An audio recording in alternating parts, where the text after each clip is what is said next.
you're safe in the harbor at last.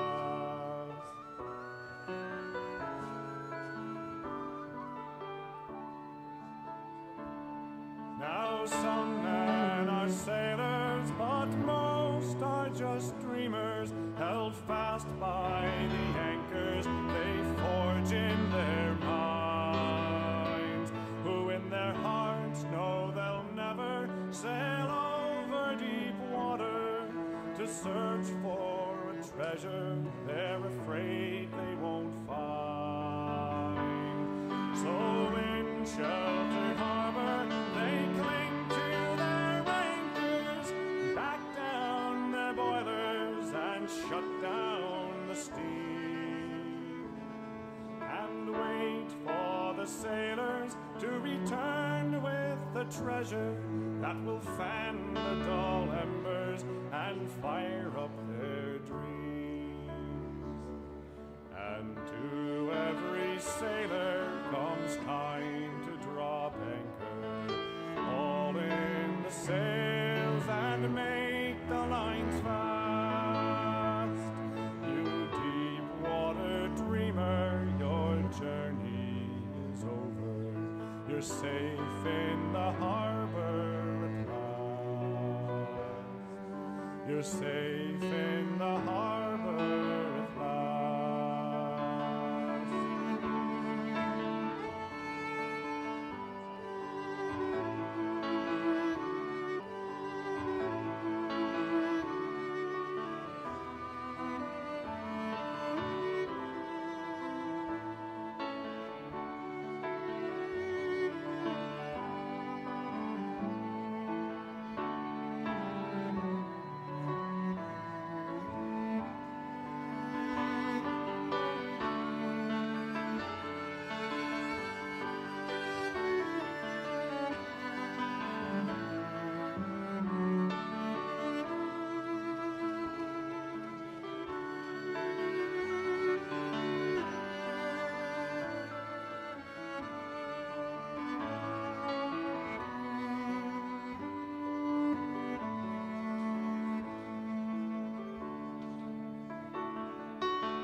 Some men are schemers who laugh at the dreamers, take the gold from the sailors and turn it to dross. They're men in a prison, they're men without vision, whose only horizon is profit and loss.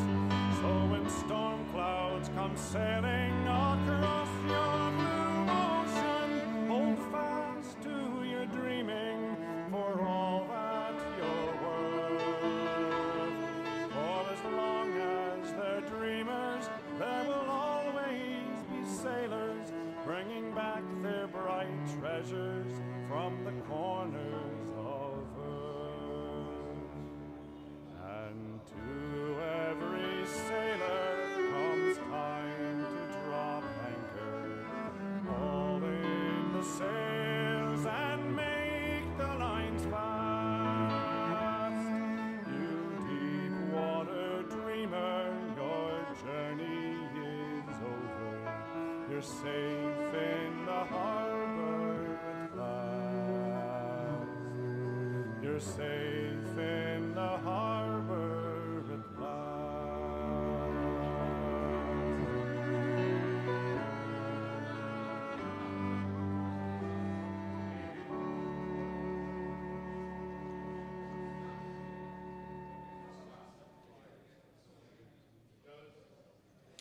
Come all you bold seamen, wherever you're bound, and always let Nelson's proud memory go round, and pray that the wars and the tumult may cease, for the greatest of gifts is is a sweet lasting peace.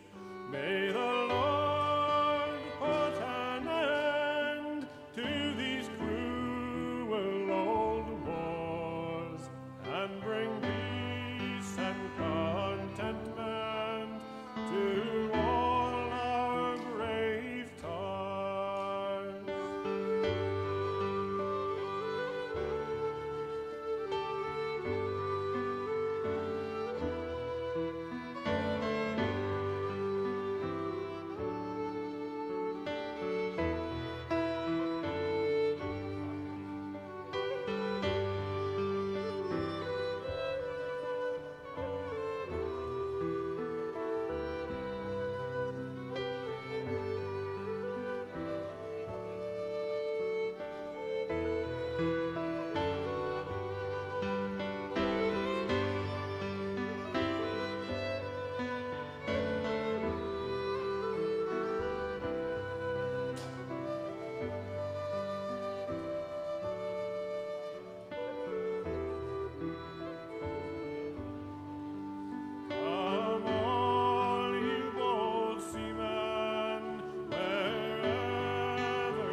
Come all you hardy shellbacks, and listen to me tale of most majestic worthiness that ever defied a gale.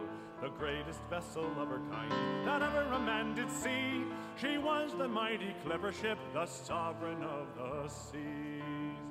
East Boston, 1852, the yards of Donald Mackay. He built the biggest clipper ship to ever launch down the ways. His reputation on the line, his money ventured too, but he would laugh the last he'd show them he was true.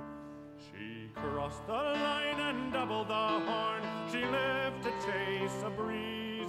She was the mighty clipper ship, the sovereign of the seas. Her frame of seasoned white oak, her lines were sharp and long. Her backbone, knees, and keelson, she was so stout and strong. 265 feet she reached from stem to stern, 12,000 yards of canvas tall for the wind did yearn. With Neptune neath the bowsprit, she cut the waves so fine. She swept into New York, me boys, to work for the Swallowtail line. No ship to date had stowed so much down in the hold. 3,000 tons of goods below took 30 days to load.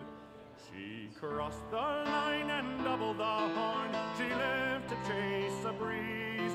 She was the mighty clipper ship, the sovereign of the seas. The water gazers all along the battery did stare as she filled her sails to windward in the sunlight's golden glare. Then outward bound for Frisco and the screaming westerlies, across the line and round the Horn, through the roaring 40s. The gale to calf the rigging, we'll fix it underway, we'll weather any sea, the skipper did boldly say. Don't mind the boarding combers as the solid green she ships, we'll throw up some more canvas, then we'll punch her through the ribs. She crossed the line and doubled the horn. She lived to chase a breeze. She was the mighty clipper ship, the sovereign of the seas.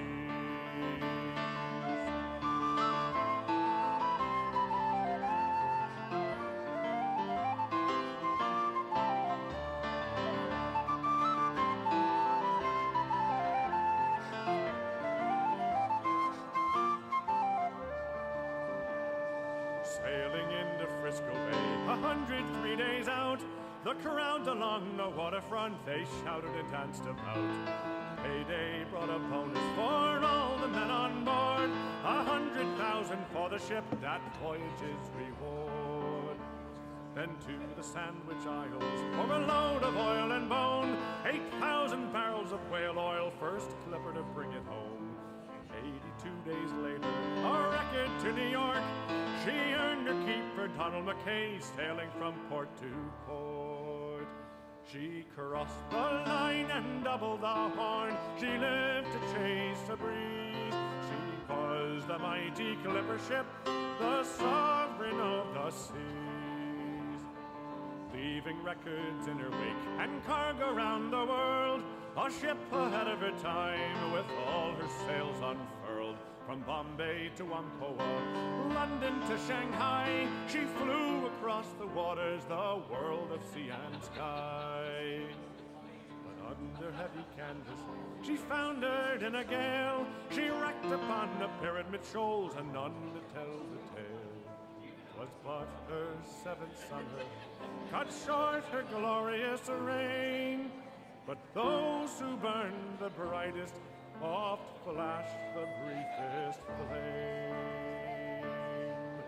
She crossed the line and doubled the horn, she lived to chase a breeze. She was the mighty clipper ship, the sovereign of the seas. She crossed the line and doubled the horn, she lived to chase a breeze. She was the mighty clipper ship, the sovereign of the seas.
Test. Good.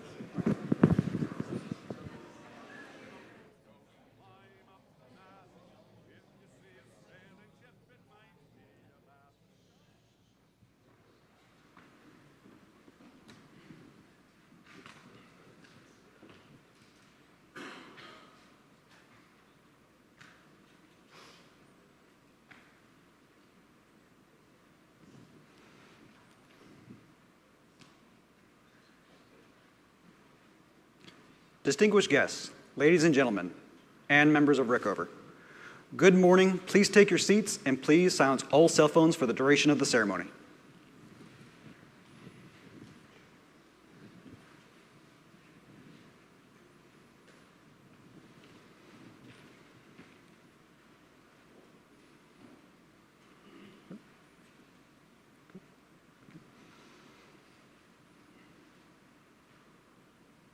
Bosun, post the side boys.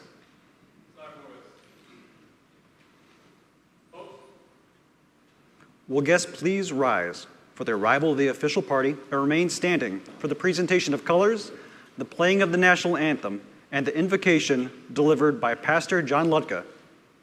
Military personnel in attendance, but not part of the official party or ceremony, shall remain uncovered.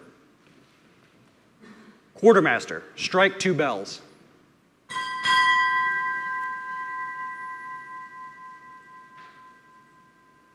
Chief Petty Officer, United States Navy, arriving.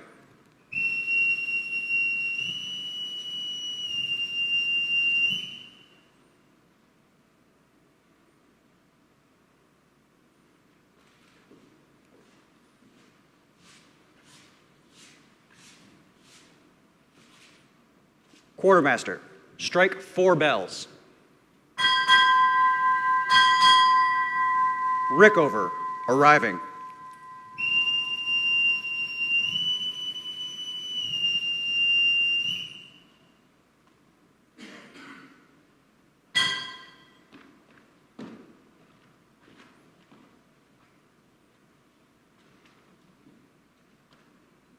Color Guard, parade the colors.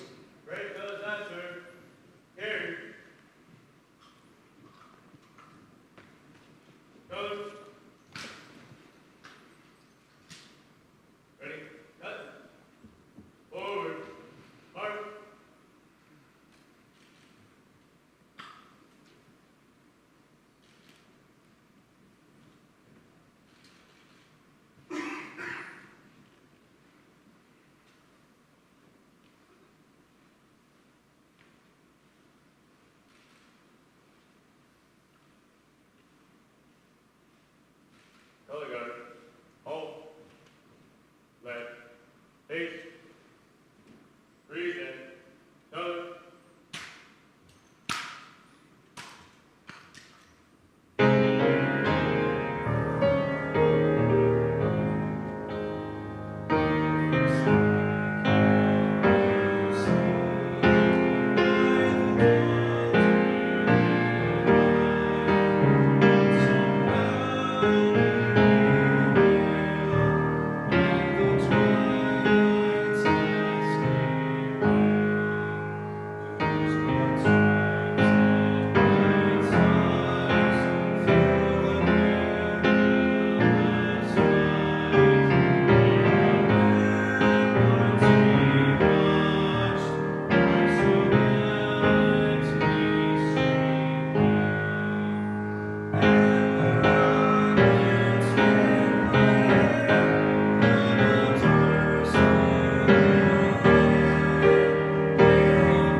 Color Guard, retire the colors.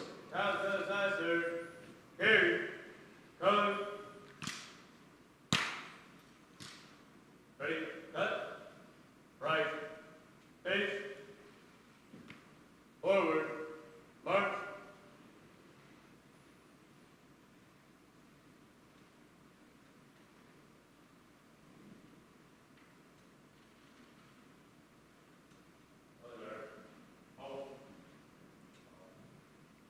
Bosun, retire the side boys.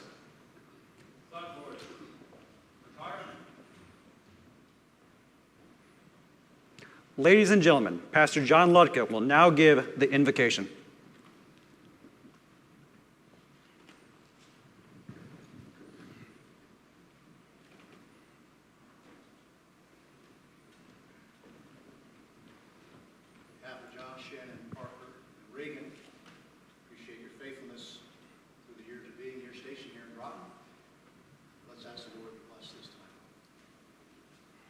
Gracious Heavenly Father, we thank you for the opportunity to meet on occasions such as this. We thank you for the faithfulness of Josh as he has served not only you, but his country well. In the years that we have known him, been able to serve alongside of him, we thank you for his example. We thank you for his family. We thank you for how they have supported him in all his endeavors. And now as he prepares to start a new phase of life, we know that he will continue to seek your face for guidance. We thank you for his demonstration of leadership on many fronts.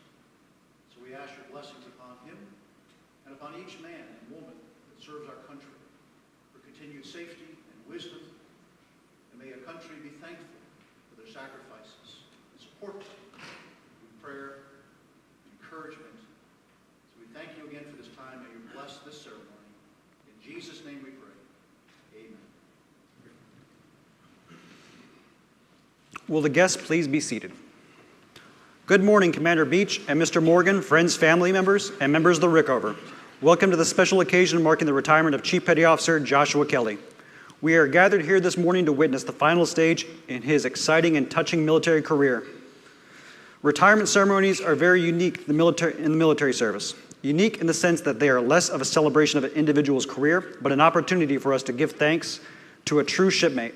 Thanks for his many contributions, which in his own unique way has made our country, military, and Navy better.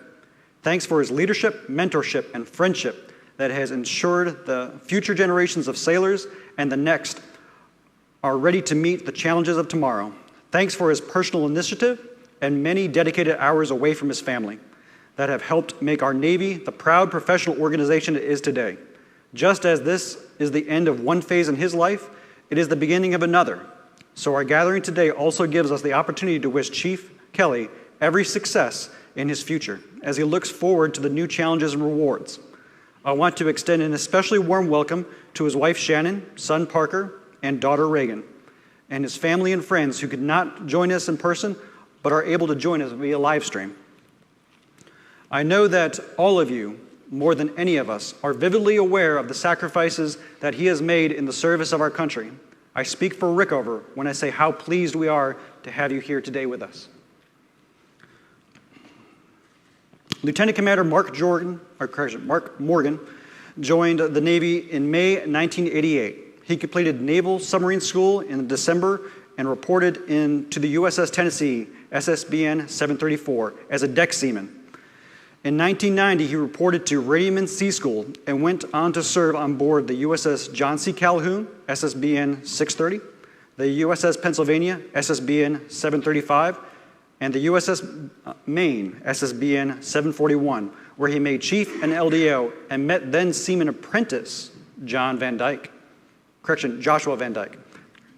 As an LDO, he went on to serve as the communications officer on board the USS Frank Cable in Guam, the submarine escape and rescue officer at Com Deveron 5, and the communications officer for squadrons 19 and 17, respectively.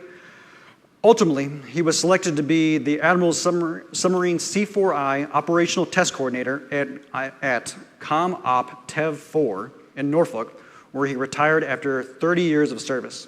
It gives me great pleasure to introduce our guest speaker, Lieutenant Commander Mark Morgan, United States Navy, retired.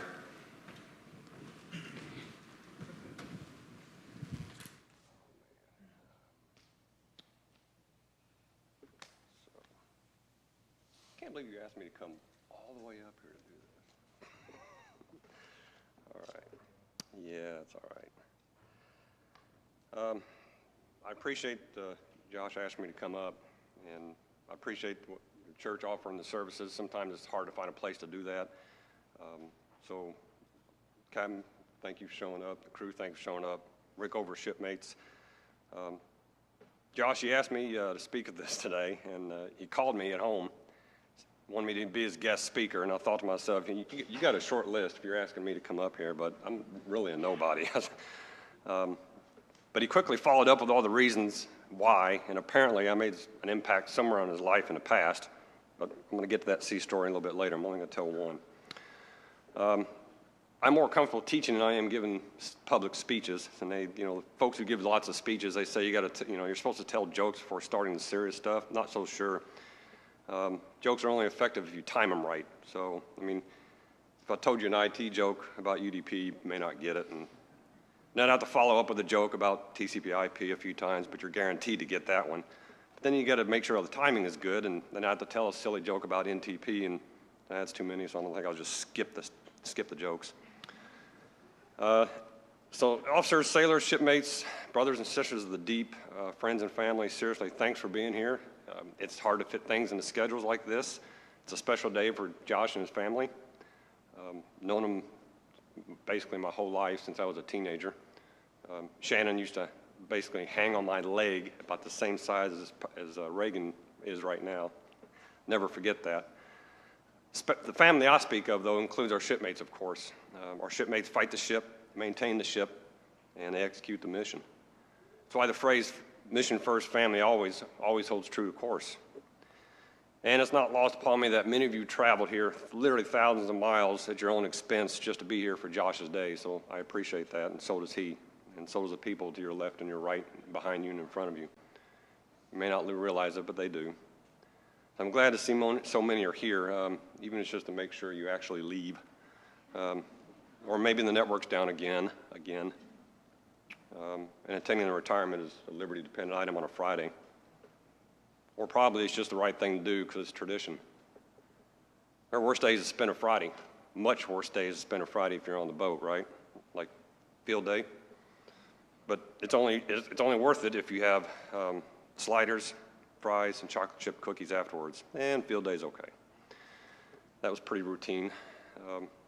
But as I look at it, everybody, I know that past shipmates and family members no longer are with us, are winking at Josh and his family and showing him that he's done something right, knowing he'll continue to do the same. I know if Elwood was here, he'd say, "You did okay, Pooh." He'd go out of his way, Elwood would, to shake hands of folks, total strangers. He'd say, "What was your name before you got married?" Inside joke, I'll fill you in later. If Elwood saw you pull up in a car in your house, his house or whatever, no matter what you're driving, he'd say, "Anybody get hurt in that accident?" But Elwood would always end with, "Glad you got to see me." Some of you all will never see or hear from Josh again, no matter what the intentions. That's okay. It's just the way it is, really. So Elwood and I are glad you got to see Josh and his family today. All right, so let's talk about chiefs, management, and leadership, some things I learned over time from folks sitting next to you, both way younger than me and today way older than me. It's said that managers do things right, leaders are supposed to do the right thing. One of the earliest used the term chief, which I think a lot of folks here know, goes back to 1776 on board a continental ship, Alfred. Look that up and it still holds true. It's all over the Goat Locker pages, so I don't feel embarrassed to bring this up again. Chief cook guy named Jacob Wasby, he was one of the best out there. It was an informal designation at the time, the foremost chief's cook. But it wasn't officially recognized or consistently used throughout the Navy. So 1st of April in 1893 is designated as the official term for a chief petty officer, and rightfully so. There's big reasons behind it. We're different than most of the other services. I've seen a lot of services, the places I've been. Managing technical acumen and experience is at the heart of a chief's existence. You can't teach others how to get there and do it unless you've been there and done that. You can try, but it doesn't get very far. You got to do it with motivation. You got to do it right. You have to do it with experience.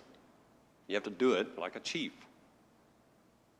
Few are the managers of today with the motivation and passion that you include in everything you do, Josh. You are a sailor's chief. I think it'd be difficult, if not impossible, to even find a single sailor that have ever served with you and get to know you that wouldn't jump at a heartbeat to serve with you again. I know I would, because we did. Leaders are supposed to support their managers by removing barriers. Most of the time. Leaders know or should know how to do this if they were trained by a good manager, if they were trained by a good chief. So now back to Josh. You told me not to do this, I'm going to do it anyway. So thanks for being one of the best sailors, friends, and brother-in-laws that anybody could be proud to have, with honor, courage, and commitment as a backdrop to your way of doing things right. And I'll reiterate those three things. Honor is doing the right thing, even if nobody's looking. Courage, my favorite part, takes willpower. It's doing the right thing even if your peers are against you.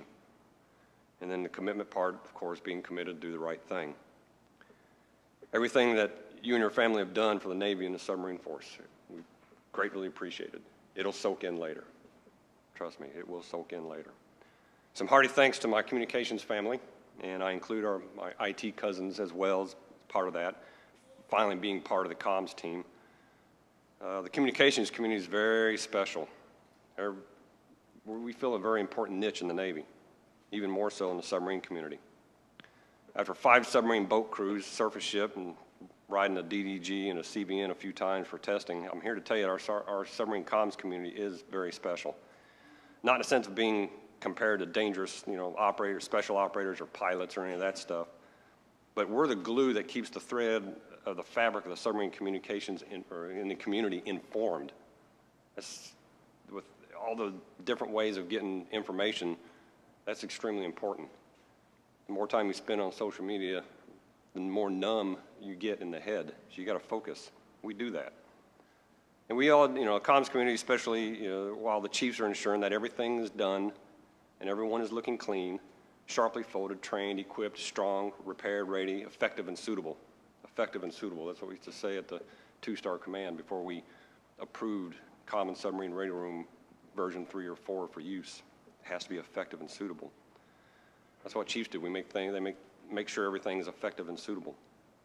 It's not easy to pull this off as we create, apply and sustain this glue, even when you have to commence and convince submarine leadership at any level that something is wrong. And there's sometimes no procedure to fix it, but it can be fixed. It's okay. Similar to our Marine community, the submarine culture, we can improvise, we can overcome, and we can adapt. Maybe without a procedure, but not without a good old-fashioned boat critique. You think Rickover would turn over his grave hearing that, but Rickover didn't really die. He just kind of scrammed his reactor, waiting to come back to solve the fusion problem for space travel for us. Watch.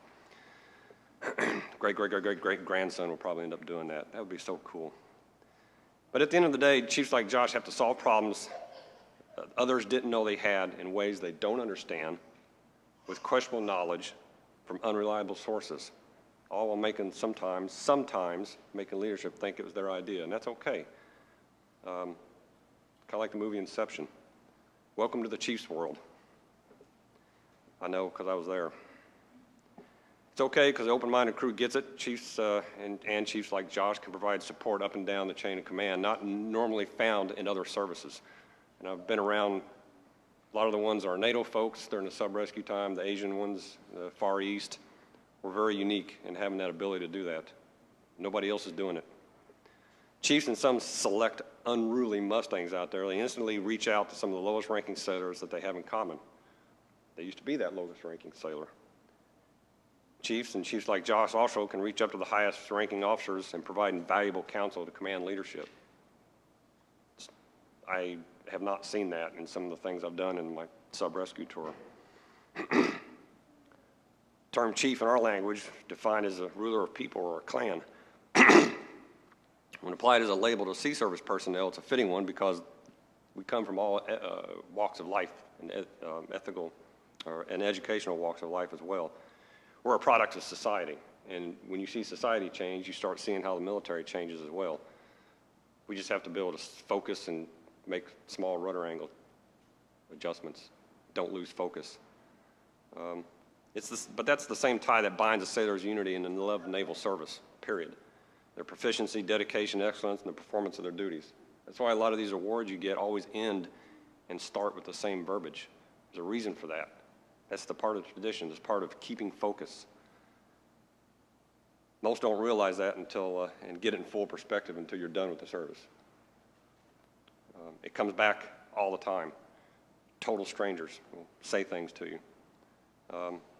He's professional like all of our chiefs and officers and shipmates and Josh. They know the ropes. They moved up through the ranks. That's why they're called chiefs, because they simply get it done. All right, so speaking of getting it done, I'm going to tell the story. I know you told me you didn't want me to do this either. Here's the only one sea story for Josh. So Josh and I, we met when I was on the USS Maine in Kings Bay, Georgia. He was a young petty officer, and I was the chief. Normally that's where the story and the buck stops, right? Not in this case. So Josh was somewhat of a rebel in his own mind. Okay. And it didn't take long before others kind of thought the same thing. So if I remember right, Josh told me that he got kicked out of CT school or something like that. I'm trying to remember. Okay, I got that right. So Josh had a personality like a piece of 40 grit sandpaper. You had to rub it a little bit smooth and just right before you can make it multi-purpose submarine style. Something I knew how to do. And I had to fill a watch bill, and I saw some potential in Josh, and I needed to accelerate the smoothing process. You know where this is going, right? Okay.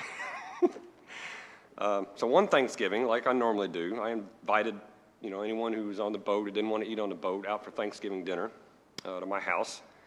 Now this is where Shannon comes in. So Shannon, my wife's youngest sister, was living with us at the time. And actually, if I remember right, all my in-laws followed me to Georgia, and I still ain't figured out how that happened. And Washington, and back to Virginia. So literally the next day, Shannon asked me if Josh was seeing anybody and if I could get him to ask her out. And I did. And the rest is history, as they say. Parker, Shannon, Reagan.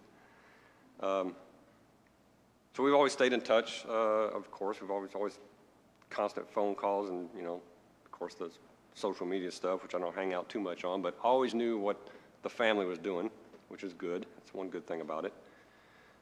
It got harder to visit when we moved to Guam, Washington, back to Norfolk, but I remember one of the many phone calls that you were looking for advice. Even if you weren't really saying it, I could tell. The one I recall, it was about integrity in my head, because I recall this was one XO wanted some special IT privileges. It's on one of your boats way back. And it was obviously for semi-nefarious reasons, and you knew it wasn't allowed, he knew it wasn't allowed, and you stood your ground, you did the right thing. Education completed. And that's integrity. It's what chiefs are supposed to do. It's what submarine sailors are supposed to do. It's forceful backup. I think a lot of people have heard that term, forceful backup, right? But you haven't really seen it until it doesn't happen, and it's very bad. I've seen a lot of bad things happen on five crews. I was in Guam and the San Fran went right past me, right past the Frank Cable in the harbor. I attended the funeral service. So junior sailors, listen up. Leadership, please pay attention. It only takes one to save a ship from running aground or save a life. But leadership, it takes two to communicate. Think about that for a minute. Sadly, in today's over-politicized world, integrity and forceful backup might help you sleep at night, but it could cost you in some career longevity. Nobody gets credit for solving a problem that never happened. But for some reason, people try it, and that's wrong. Integrity and forceful backup is supposed to be the two things that ties together the honor, courage, and commitment. It's the glue. Nowadays, some folks, leadership, management, in uniform, out of uniform, knowingly and sometimes unknowingly, view traits like integrity and forceful backup as an embarrassing potential threat. It's rare, but I have seen it. Best way not to get embarrassed, not do anything stupid. I think that would be easy. Admit when you're wrong and change course and don't quit and own it. Whatever it is, own it. It's a hard thing to teach people. It's easy to make a decision, but some people just don't want to own it. I know good chiefs like Josh don't quit. They just reconfigure and reroute. I think that's my fourth stupid joke. Sorry. But now it's time for Josh to retire and make room for others to advance and get another job, second career, all that stuff, which you're going to do. Not uncommon for a thing to happen for those who are very well earmarked for promotion, retirement, and promotion again. Have a plan. You got a plan. You're executing the plan. That's what retirees sometimes, that's what they do. And that the retiree is sometimes, a solemn moment in a sailor's life. To some, they treat it like death. They want people to be around them, hold witness, cry, laugh, joke, whatever. I think it's a celebration of a job well done and persistence. I've attended a lot of these, and I'm sure some of you have too, and you're going to attend a lot more, and you should. It's a celebration of a job well done. It occurred to me, as I sat through a bunch of retirements over time, and what I've witnessed is that it is very unique. Civilian world doesn't do that. They say, thanks for your whatever you did, and off you go. For some, the retirements that I've attended, I can literally recall that when the retiree was given time to speak, he didn't talk about himself for 2 decades or more of accomplishments. Instead, the retiree talked about the people who influenced and mentored him along the way, with too many influential people to mention. It's pretty typical. If you sit through enough of them, it starts to look routine. But it's also tradition, and it's important. He thanked the shipmates, he thanked his family for support, understanding, and patience, and then he apologized to his family for something he could not control. Retiree would apologize to his children for not being there for their birthdays. I missed a few things too. The many holidays lost, the moments lost when a father was supposed to be there. They apologized to their sons or daughters for not being there when something special happened. I missed quite a few things for my girls. Thanked his wife for being a mother to his kids, absence, and taking care of everything while they were gone for months at a time. Then he discussed how he made mistakes and learned from others and himself. So mistakes and learning. That being said, I will openly admit that I'm not good at learning from my own mistakes. And it's okay not to be good at learning from your own mistakes. But you better be damn good at learning from other people's mistakes. Think about that for a minute. If you're good at learning from other people's mistakes, because you may not live long enough to make all your own mistakes. Submarine Navy retirement is both sad and joyous. Sailor's leaving after sharing his life with 120 to 150 people on a boat at a time. Not just coworkers. I've been in 3 different contracting companies, and they're not just coworkers. It's special here. Live a life that's filled with both private and self-proclaimed victories, things you can't talk about, things you can talk about, things you can just kind of blur in the lines when total strangers always ask you the same questions. How deep can you go? How fast can you go? How many days have you been underwater? It's always the top 3. Oh yeah, the most recent one was from an Uber driver in Nashville. So what about this movie? Oh, man, I hate that part. Then they'll talk about leaving life that's taking him away from his boyhood home, sent you to places all around the world that only people get to watch on TV. So that's where a lot of the questions from the public comes in. They've never seen anything about us other than what they see on TV or social media, which is the worst. Retiree is happy, strangely enough, for almost all those reasons mentioned above. Now, being a submariner, it's one of the toughest jobs I ever loved to hate, or was it hate to love? I think it went back and forth about every other tour. But even after all that, of being on all those crews and doing all that stuff, when I was able to watch people go on and off the boat in uniform, I would always see them in town. I always think, they're doing it, they're punching holes in the ocean. So if you think you won't miss it, you're kind of lying to yourself. It'll eventually hit you. And I'll tell you, after my sub-rescue tour, and I rode a lot of foreign submarines, submariners are all the same. I mean, they are we are all the same. Except for the 2 Japanese boats I rode on RIMPAC. Man, you cannot get food that good in a restaurant. I would wake up to eat. Not like any of us have ever done that, right? So my assessment, yeah, we're all the same, and it's all a big brother and sisterhood. Josh, you're like most of us. You don't need anything special to feed your ego. We walk away with a certain ego that you kind of keep tucked in your pocket and never talk about. But I do miss total strangers saying, hey, thanks for your service when I was in uniform in public. I always say, you're welcome, or thank you, and never done anything special, just doing my job. That's kind of the way I still feel today. So what about your job? What do you think your job is? Not talking about what you're doing day to day on the boat, but where do you see yourself? So God rest his soul, Chris Kyle said it best, if you watch the movie. 3 kinds of people in this world: wolves, sheep, and sheepdogs. So which one of those jobs do you fit into? I've always been a sheepdog myself, kind of a harmless little fuzzball until I'm not. As a submariner, we sometimes feel out of place after retirement. I will admit that. Our job urges to be at sea where our talents are exercised and not just talked about. I had certain things passions and talents that I had in communications and radio and electronics.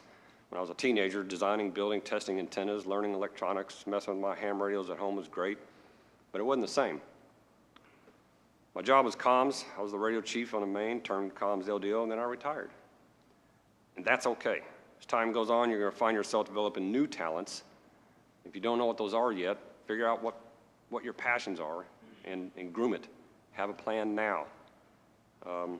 Find new talents that closely link all those years of experience you only find at sea. Going to sea meant you could leave some of that stupid bureaucracy behind in trade for some of the bureaucracy you had more control of with others on the boat. But at least you were all there together, sharing good things and misery. Speaking of bureaucracy, I'm going to finish with some 3 final random thoughts here. One, there's a guy named Dr. Bernoulli's Iron Law of Bureaucracy, spelled with a P, in case you're going to Google this in a few minutes. States that any bureaucratic organization, there'll be 2 kinds of people: those who work to further the actual goals of the organization and those who work for the organization itself. Examples, such in education, would be teachers who work to sacrifice to teach children versus the union representative who supposedly work to protect teachers, including the most incompetent. That iron law also states that the second type of that person will always gain control of the organization and will always write the rules under which the organization functions. If left unchecked, that will destroy the organization. Second, with respect to knowledge, there are 2 kinds of people you will meet in this world. Those that know more than you, those that know less than you. Your duty is to learn from those that know more than you and teach those that know less. The challenge is figuring out who's who in a zoo and recognizing they're sometimes one and the same.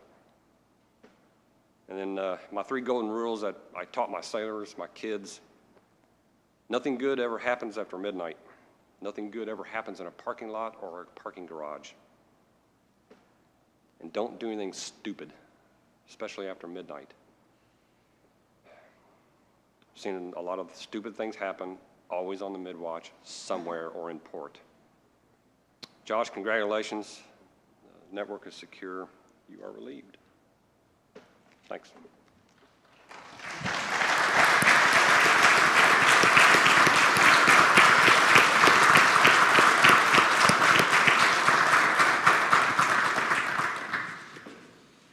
Thank you, Lieutenant Commander Morgan.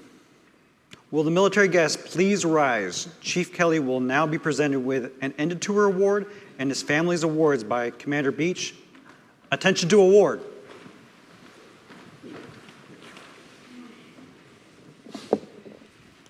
Department of the Navy, this is to certify that the Secretary of the Navy has awarded the Navy and Marine Corps Commendation Medal to Chief Information Systems Technician Submarine Qualified Joshua M. Kelly, United States Navy, for meritorious service while serving as Electronic Warfare Division Leading Chief on board PCU Hyman G. Rickover from May 2018 to May 2022. Chief Kelly displayed exceptional management and tenacity developing and executing the seamless merger of 14 information system technicians, establishing a highly functional information warfare division. As Information Systems Security Manager, he tirelessly liaised between the ship and several stakeholders for the installation of Rickover's multi-domain local area networks and the electronic warfare surveillance system. As the on-site risk management framework validator, he leveraged his knowledge and experience to scrutinize over 260 security line items, leading to the approval of Rickover's site authority to operate.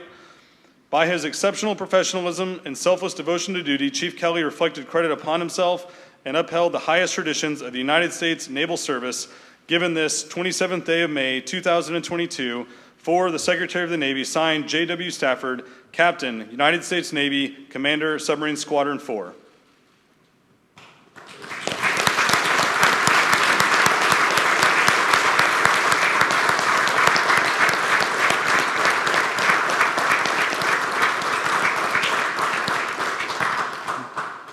Guests, please be seated. Chief Kelly will now be presented with a letter from former President George W. Bush.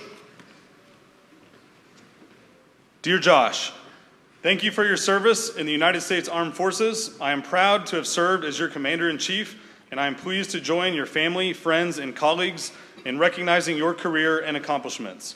Throughout history, the dedicated men and women of our military have protected our citizens and preserved the ideals that make our country strong. Their courage and sacrifice have inspired countless people and have helped shape America's character. On behalf of a grateful nation, I thank you for your contributions to our security and the cause of peace and freedom. Your service, patriotism, and selfless devotion have helped advance the universal hope of liberty at home and around the world. Laura and I send our best wishes for health and happiness in the years ahead. May God bless you, and may God continue to bless America. Signed, sincerely, George W. Bush. Additionally, Chief Kelly will now be presented with a letter from Texas Senator Ted Cruz. Dear Chief Petty Officer Kelly, it is an honor to join your family, friends, and fellow service members in thanking you for 22 years of distinguished service in the United States Navy.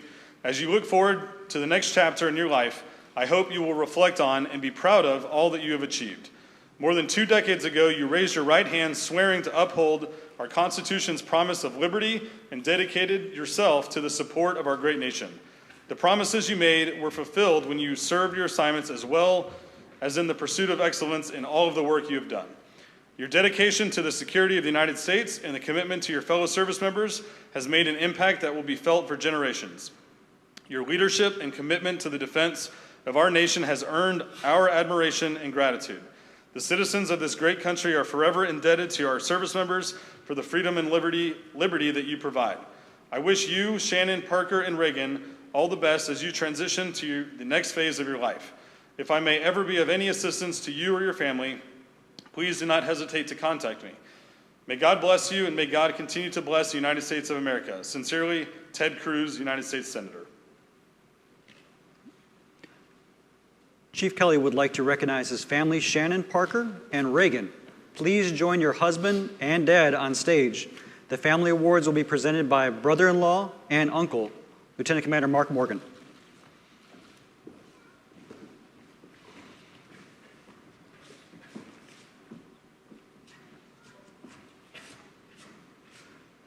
To all who shall see these presents, greetings. Greetings! Shannon, Parker, Reagan, today after completing 22 years of active naval service, your husband and father has ended a career of honorable and faithful service to his country, and his efforts are sincerely appreciated. Such a rich and rewarding career reflects a strong commitment to the principles of freedom and democracy and the belief that they must be upheld at any cost. That type of total commitment is not possible without the full support of the entire family. Although you may have never had to carry out a military order or deploy into hostile waters, your loyalty and steadfast support of your husband's and father's career can readily be viewed as service to your country. That loyalty and dedication were significant courses of strength for your husband and father during arduous duty and exemplified the highest traditions of patriotism. On behalf of a grateful nation and the Department of the Navy, I extend to you a sincere thanks and express your appreciation for a job well done.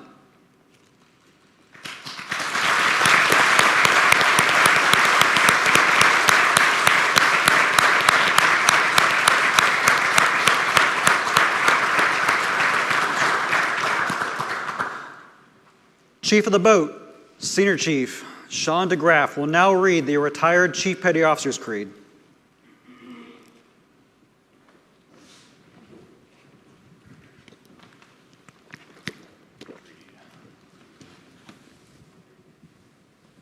It's a bittersweet day when a fellow chief retires, but necessary that it is. So from the Chief's quarters, I'd like to personally thank you and your family for your years of sacrifice and service. It's kind of like releasing a horse that's done its duty into a shadier green pasture. Older horse, not necessarily old yet, but not asleep. But you'll notice that gate that you walk through will always be wide open to you. And that's what the words of this are intended to put forth. So with that, all chiefs rise and cover.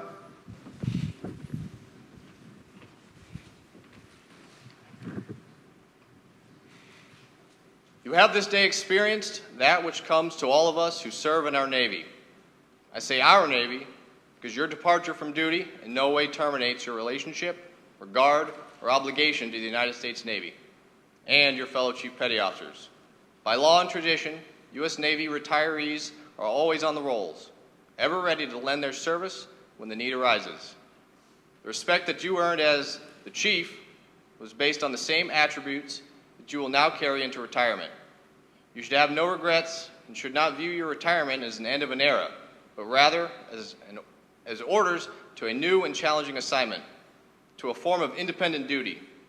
Remember well that you have been and will always be an accepted member of the most exclusive of all maritime fraternities, that of the U.S. Navy Chief Petty Officers. Active duty chiefs salute you, retired chiefs welcome you, and we wish you the traditional fair winds and following seas. You may be seated.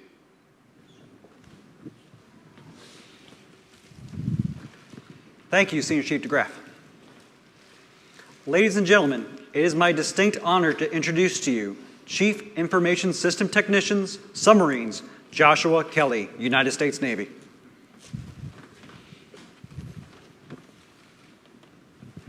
All right. I don't have a little nifty, I'm in IT, and I don't have a little nifty iPad or computing device. I just did it scrawled on notebook paper, old school. So, good morning, everybody. There's a lot of people here. I appreciate everybody coming. I know some of you are more of a captive audience, but it's no different than when we're doing security training on the boat, right? And everybody has to be there. So, but I do appreciate everybody being here.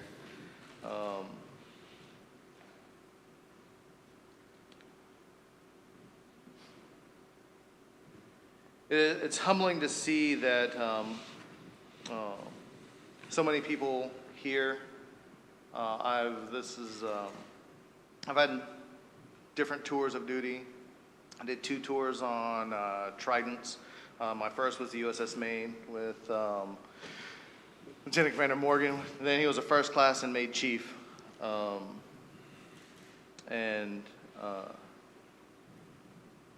To go through each of those things, what I've learned is, so, yeah, he was right. I was a little disgruntled, so I came into the Navy to be a linguist. Some of you know. I came into the Navy to be a linguist. So I was going to be a CTI, but by my own decisions and fault of my own, that did not come to fruition, and I was dropped from the course. And it was either go to the surface and chip paint off the side of a carrier, which I had friends that had done that, and that was miserable to them. And at that time, there were mess specialists. It was MS-1 that he was the barracks petty officer, and he was a submariner. I asked him what it was like back then. You could strike for submarines. He told me what it was like. It was something interesting, something new, different to me. I knew nothing about submarines before then. So I went to sub school, but I still wasn't doing what I thought I wanted to do. So I came, and then I also chose to go to a fast boat in San Diego, which I didn't get. I got a Trident out of Kings Bay, which I didn't want at the time. But all that led to, as I look back, hindsight 2020, all that were points in my life that were leading me to, ultimately to this point. Had I stayed in the path of being a linguist, had I gone on a fast boat in San Diego, I wouldn't have met Shannon. I wouldn't have met Mark. I wouldn't have met the amazing people that I've met throughout my career, done some of the interesting things that I've done.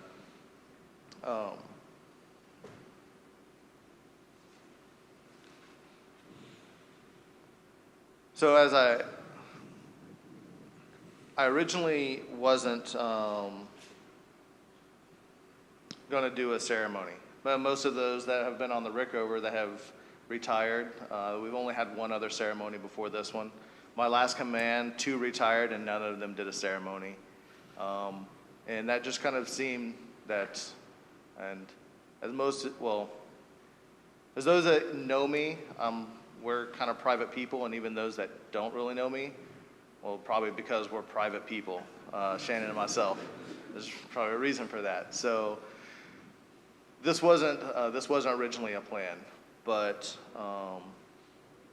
Now, Captain Kep, he is the CO at the nuclear training down in South Carolina. He was up here. He was the captain of the Colorado.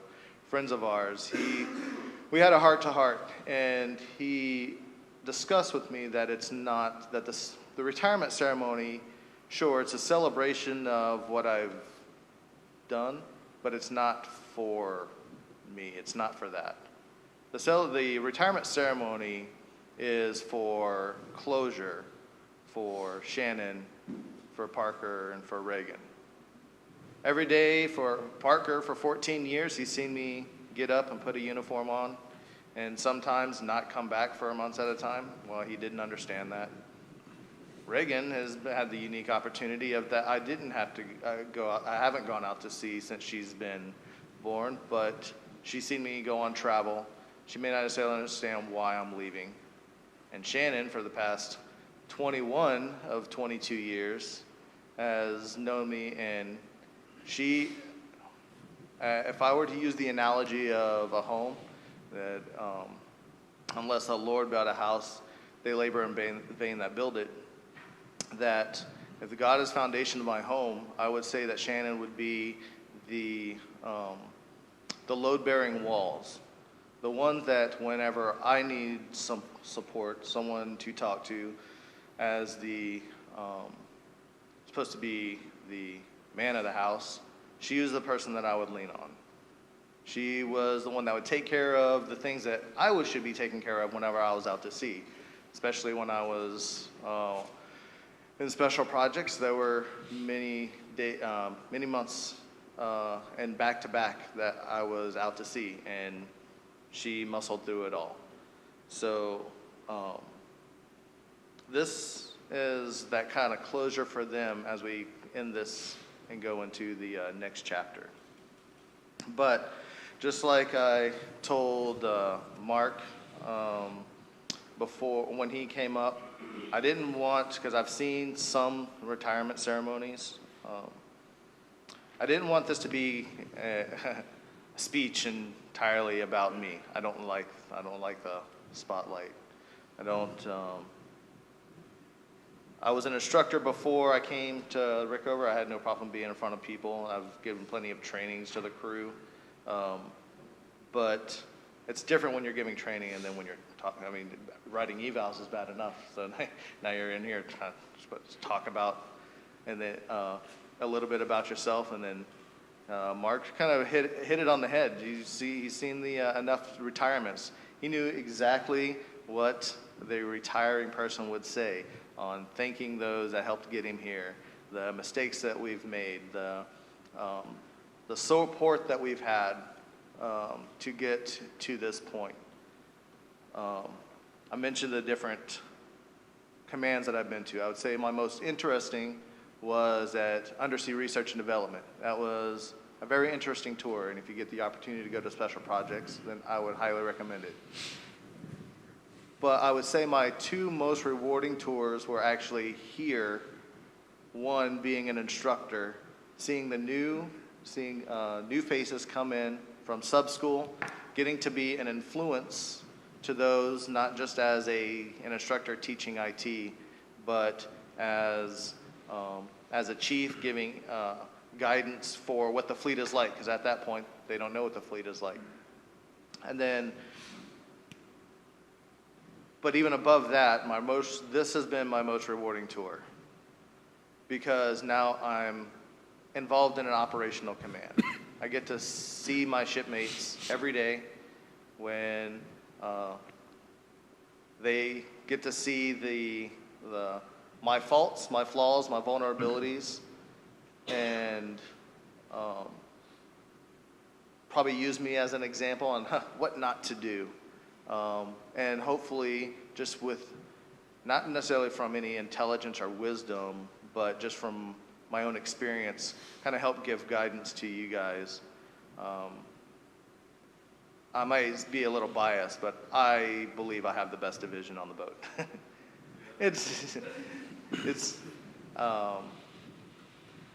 But whenever I'm at home and I'm talking to Shannon, I will say my guys, and I'm talking about everybody on the boat. It's like, oh yeah, those are my guys. If we see somebody out in town, those are my guys. Because you're the ones that I see on a day-to-day basis. And like Mark said, you're kind of like the family away from home. So I think that is part of what I'm going to miss the most. Because the camaraderie, even some time that I've spent like interacting with the surface side, that I think the Navy, we're as a family. As soon as Boats, he moved in recently, and I know that if I need anything, I can go right across the street, and he'll help. And same thing goes the other way.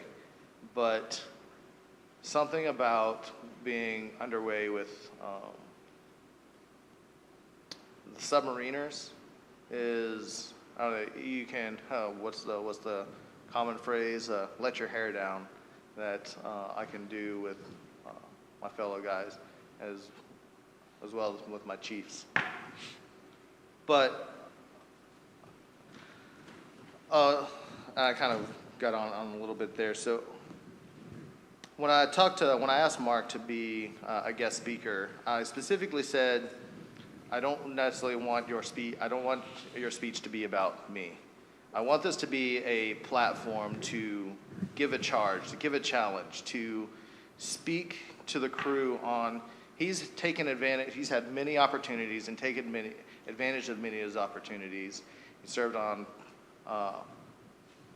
5 boats. He was made chief, made LDO, and he got his master's degree while he went to Naval Postgrad School. So he's seen many opportunities and taken those opportunities.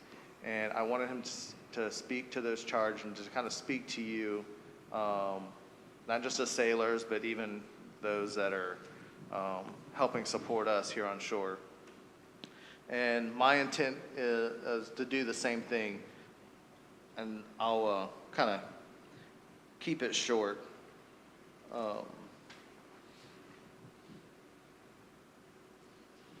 even getting ahead of myself.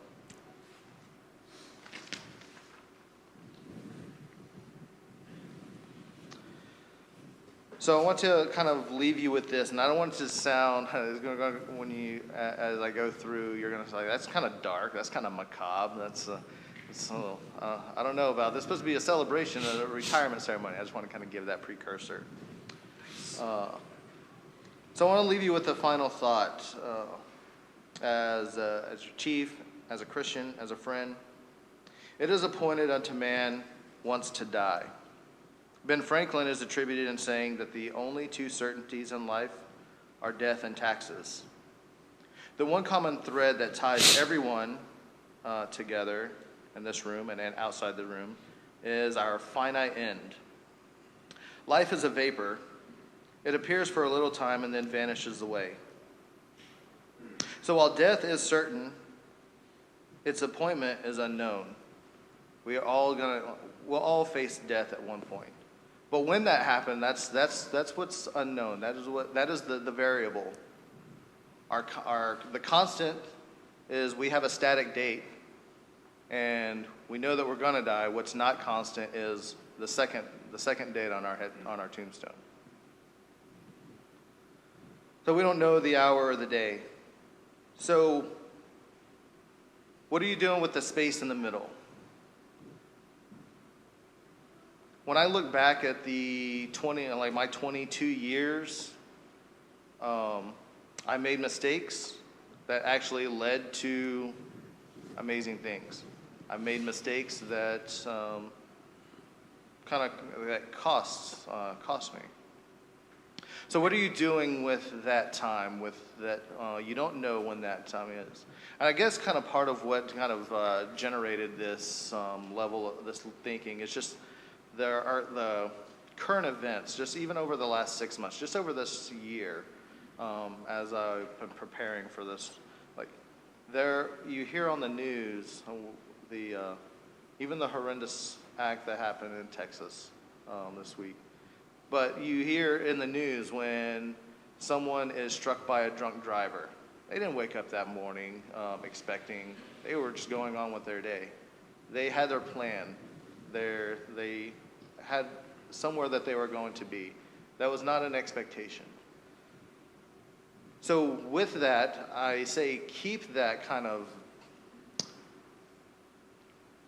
dark, sobering thought in the back of your mind, because so you take advantage of the space in the middle. Like I mentioned, over the last 22 years, I met my wife. We were married. We had kids. I've been able, the Navy has provided me the opportunity to get a degree, to get an education, to visit all 50 states. Just last week, I visited my 50th state that I didn't have an opportunity to do. I've gone rock diving in California. I've got to see different parts of the country. Unfortunately, not so much parts of the world, but being on Tridents and special projects, good luck with that. But I've tried to live at least my life to the fullest, and that's kind of my charge for you, especially many of you are, well, say many of you are young, but even it doesn't matter your age. That last date is a variable, is an unknown variable. So, and I don't say it, and I'll finish, I don't say it just kind of as a broad existential statement on what are you doing, make the most of your day. I mean, these are just nothing more than memes that you see shared on Facebook. That's the same. But every day, think of one tangible thing. What can I do today that is not what I would normally do? What can I do today to make someone else's day better? What can I do today? What tangible thing can I do today to make my life better for today and for the next day? So that's my kind of, as I look back, and my challenge to you is to every day look what tangible thing, do something out of the ordinary, do something that you wouldn't normally do something that when you look back, you're like, well, I shouldn't have done that, but I lived through it. I'll remember that one. I remember that scar. Or I was like, instead of saying, man, I wish I did, or would God I did, I can say, or I can say, thank God I did.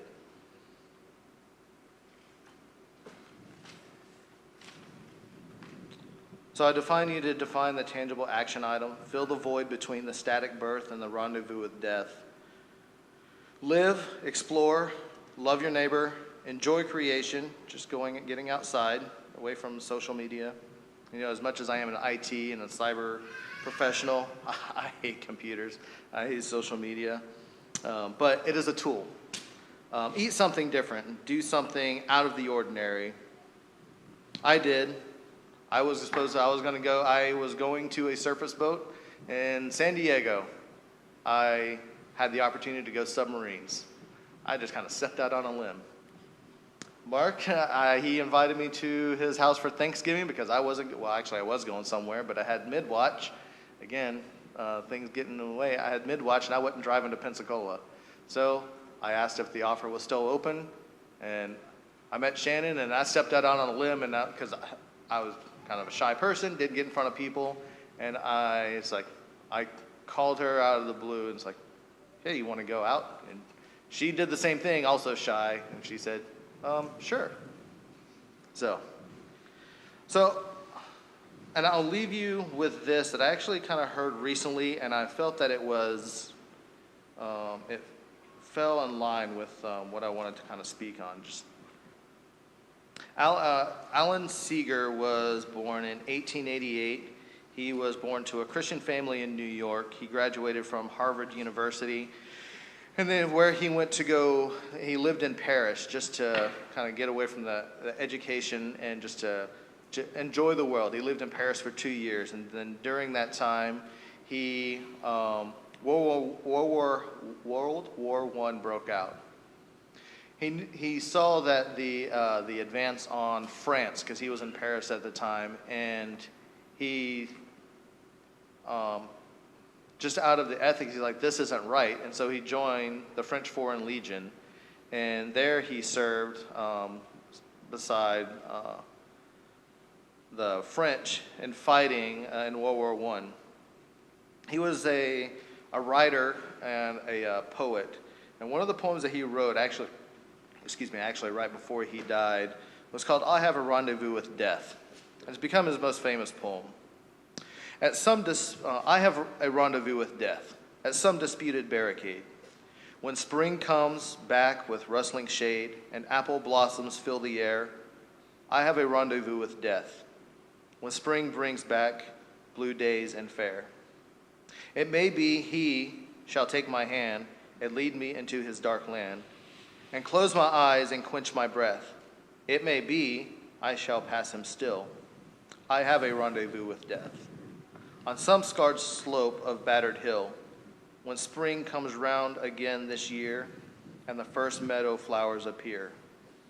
God knows 'twere better to be deep, pillowed in silk and scented down, where love throbs out in blissful sheep, pulse nigh to pulse and breath to breath, where hushed awakenings are dear.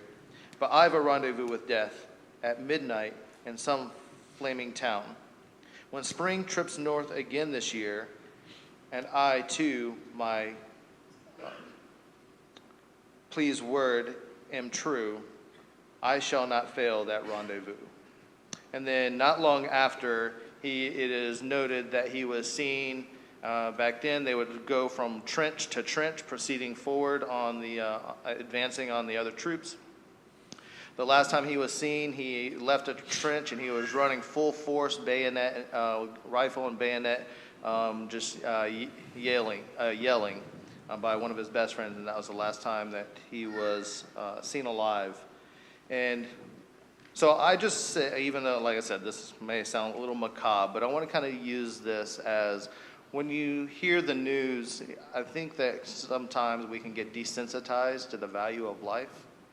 And I just want you to kind of just take a step back and look at where you've come from, where you're going, and how are you going to fill that space in the middle?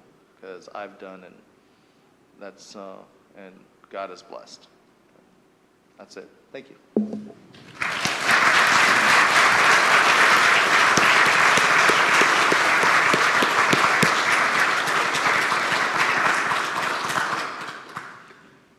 Commander Beach will now present the retirement certificate.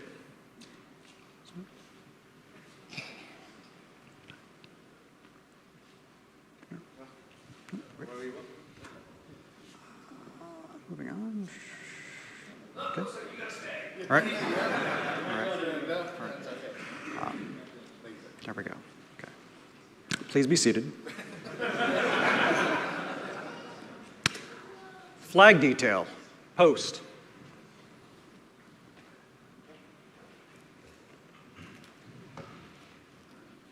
For more than 200 years, the American flag has been the symbol of our nation's unity, as well as a source of pride and inspiration for millions of citizens. Born June 14, 1777, the Second Continental Congress determined that the flag of the United States be 13 stripes alternating between red, 7, and 6 white, and that the Union be 13 stars, white in a blue field representing a new constellation.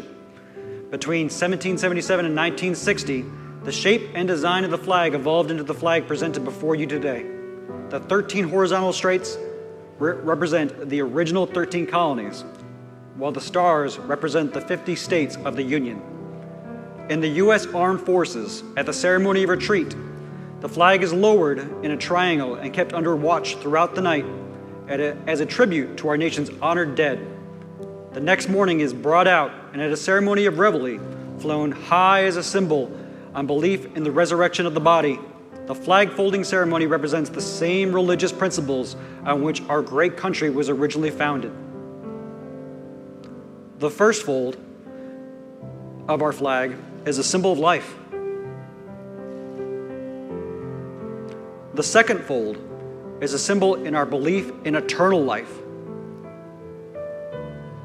The third fold is made in honor and remembrance of the veteran departing our ranks and who gave a portion of his or her life for the defense of our country and to attain peace throughout the world. The fourth fold represents our weaker nature.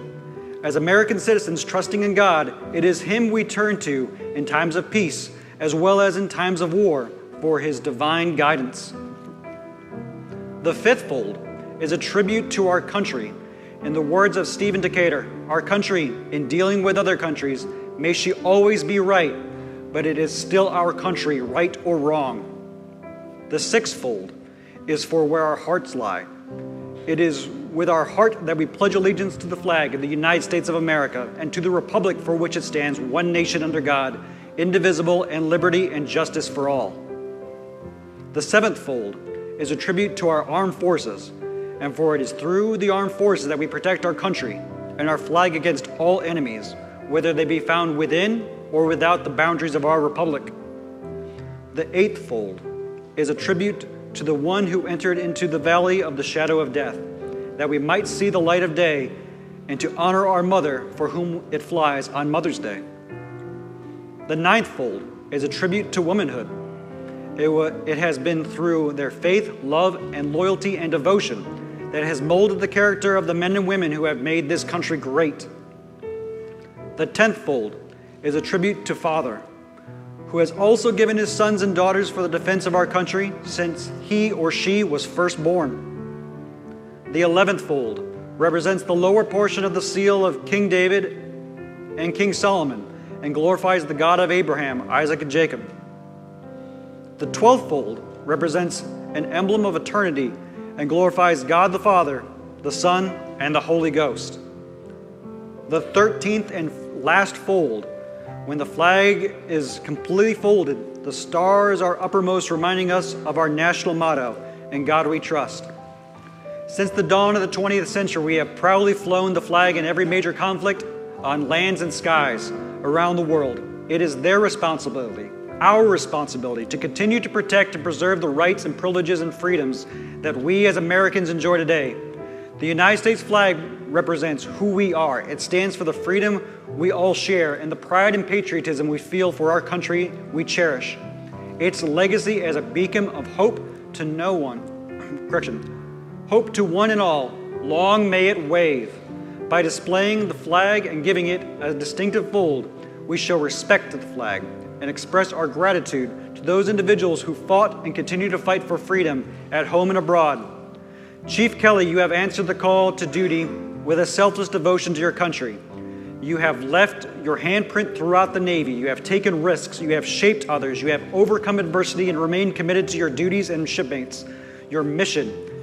Accept the military men and women's most honored symbol, our national ensign, the flag of the United States of America, the colors of your nation that you held tightly to throughout each of your tours of duty, are now presented on behalf of those who have made the supreme sacrifice. And from a free and grateful nation, please accept it, protect it, and be ever mindful that the young men and women that you have inspired during your long and outstanding career will follow in your footsteps and defend this flag with equal pride. Flag detail, dismissed.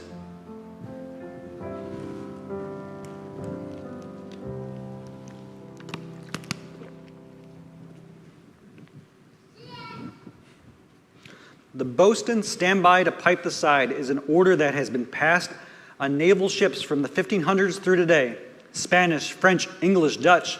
Yes, all navies of the world use the bosun side boys and call to bring aboard or send ashore all ship's company officers visiting dignitaries and VIPs. The side boys would haul on the ropes and raise or lower the boarding platform so officers would not have to climb the rat lines, which were hanging over the side and used by the enlisted crew. When going ashore or to get aboard, the honor was extended to visiting officers, dignitaries, and port officials. It was not uncommon for the commanding officer of a ship to order up the jolly boat, a crew of 8 strongbacks, side boys and bosun, to send an old shipmate to his shore retirement home, never to sail on naval ships again. All hands on deck was passed. Speeches were made about great victories, battles fought upon the open sea, raging storms weathered, and voyages to distant and strange lands with ports of call. others only dreamed about. Today, our Navy has given most of the pomp and circumstance that honors traditions and ceremonies back to history.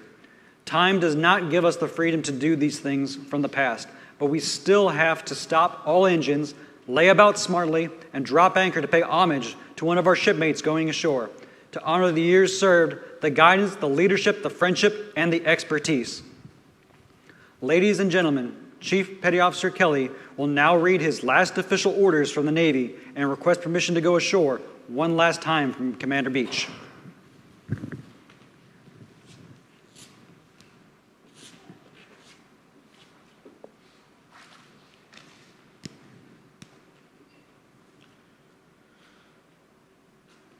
Message, daytime group, 270109 Zulu, March 22. Buber's orders 0872. Official Fleet Reserve orders for ITSC Joshua Mark Kelly, United States Navy. When directed, detach in June 2022 from PCU SSN 795 Hyman G. Rickover, home port, Groton, Connecticut, and proceed to home of selection. Regard relieved of all active duty effective at 2400 on date of retirement.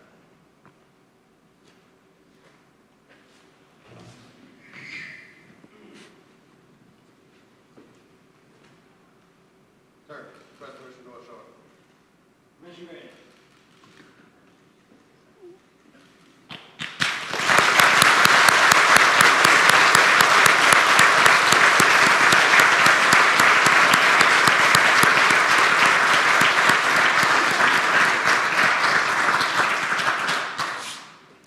Ladies and gentlemen, Pastor Michael Foreman will now deliver the benediction. Will the guests please rise for the benediction and remain standing until the conclusion of the ceremony? Let's close in prayer. God, we leave this morning thankful for this family, for Josh, for the Kelly family, thankful for their contribution to our nation, thankful for their faithful service, thank you for the exemplary way they've lived their life to this point in sacrifice for our freedoms and for this country. We as citizens give thanks. We leave this morning thankful, Lord, for you, thankful for your strength to guide us and sustain us, to give life, and to guide us into your purpose for our lives, to bring us into salvation through the death of your Son, Jesus Christ. We're thankful for your kindness. We're thankful for the kindness you've given us to live in a country like this. Of all the nations in the world, if we had a choice to pick, we'd pick this one. Of all nations in history, we would pick this one. And you've given us the privilege of living in this nation. And we give thanks for your kindness. Lord, we are thankful for your grace. Certainly that's been needed in the last 22 years of service for this family. Your strength and enabling hand of grace in their lives, the grace that has sustained a marriage, that has allowed two parents to parent exemplarily, for children to grow up with a heart for their family, a heart for their nation, a heart for God, certainly a testimony of your grace. We're thankful this morning for your love, your desire to give and show your love to all of us. You certainly have shown it to this family. And it is a privilege to be the recipients of your love. Thank you for it. We're thankful this morning for your faithfulness. And from the example of your faithfulness, which is consistent, always with us, guiding us forward, we desire to live as faithful ones. So help us to be faithful. For those that are laboring in service in our country, may they be faithful to their job. May they be faithful to the opportunities and the privileges they've been afforded and the responsibilities of their individual lives. For each of us as civilians, may we honor what we've been given as faithful participants in a nation. And may we, as recipients of your love and your grace, be faithful to a God who's blessed us. So we give thanks, and we move forward, leaving from this event, excited for what you're doing in this family, and desiring also to follow in their testimony of faithfulness, that you might use us. We give thanks for this, and we leave here with hearts encouraged by what you're doing. In Christ's name, amen. You may be seated.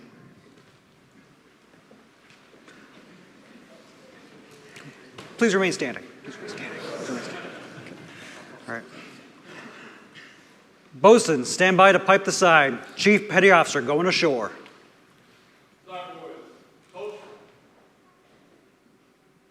Quartermaster, strike 2 bells. Chief Petty Officer Joshua Mark Kelly, United States Navy, retired, departing.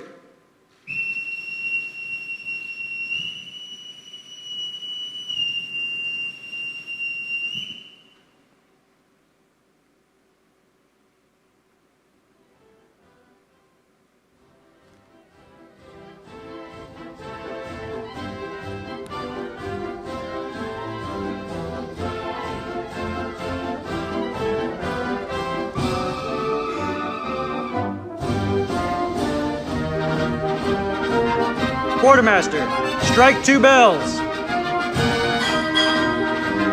Navy family, retired, departing.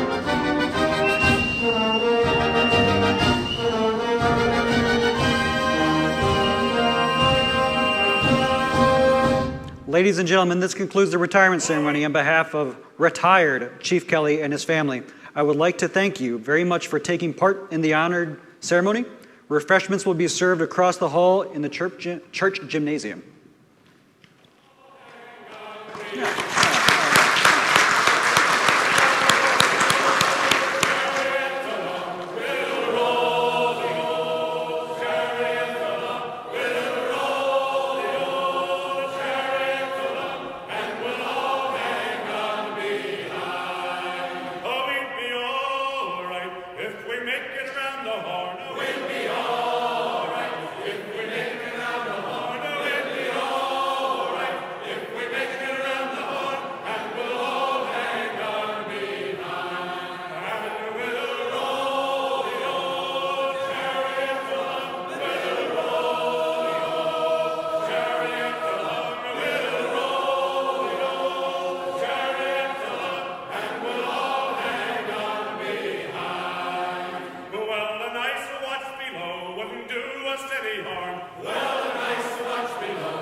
Have you stood by the ocean on a diamond hard morning and felt the horizon stir deep in your soul?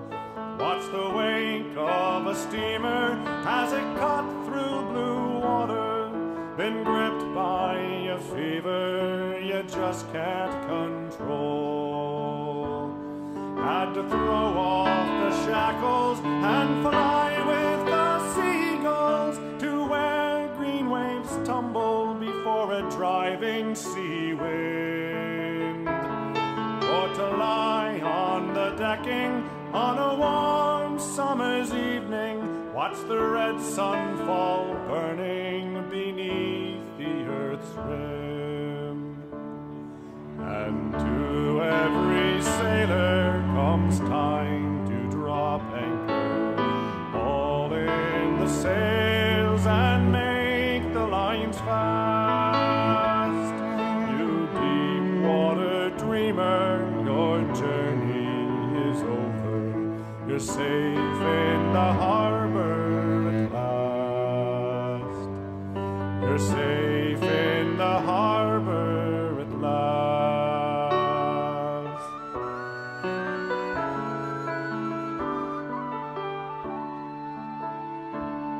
Now some men are sailors, but most are just dreamers, held fast by the anchors they forge in their minds, who in their hearts know they'll never sail over deep water to search for a treasure they're afraid they won't find.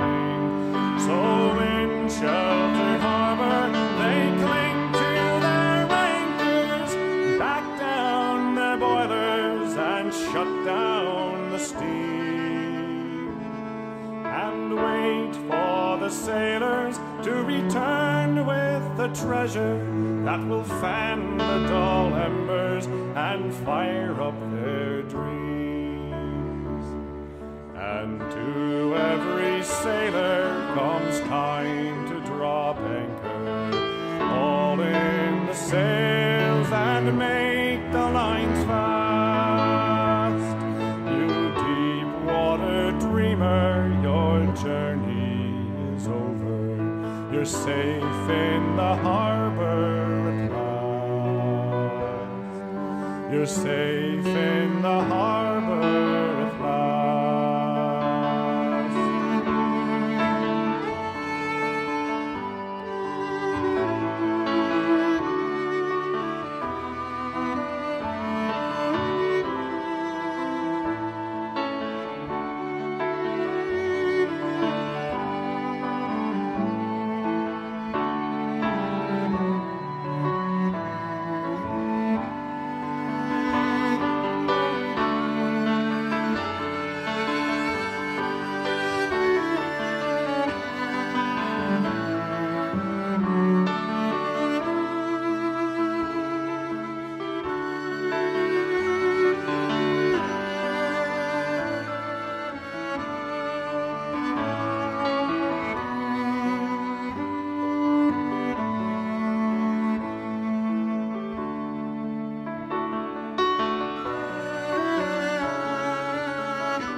Now some men are schemers who laugh at the dreamers, take the gold from the sailors and turn it to dross.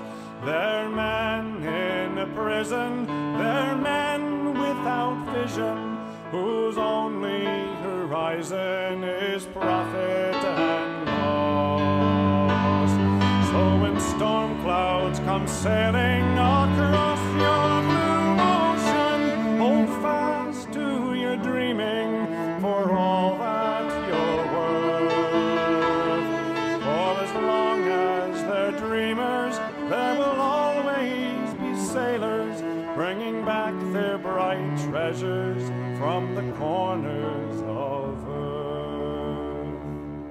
And to every sailor comes time to drop anchor, haul in the sails and make the lines fast. You deep water dreamer, your journey is over.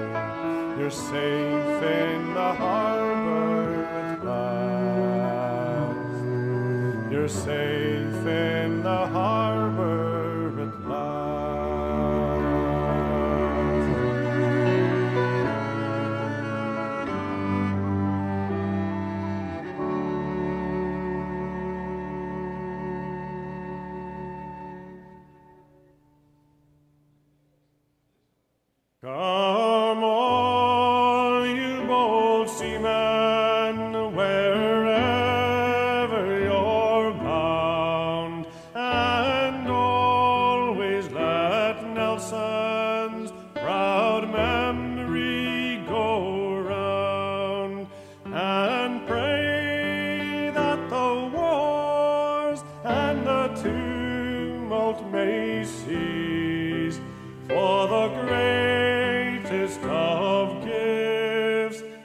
is a sweet lasting peace.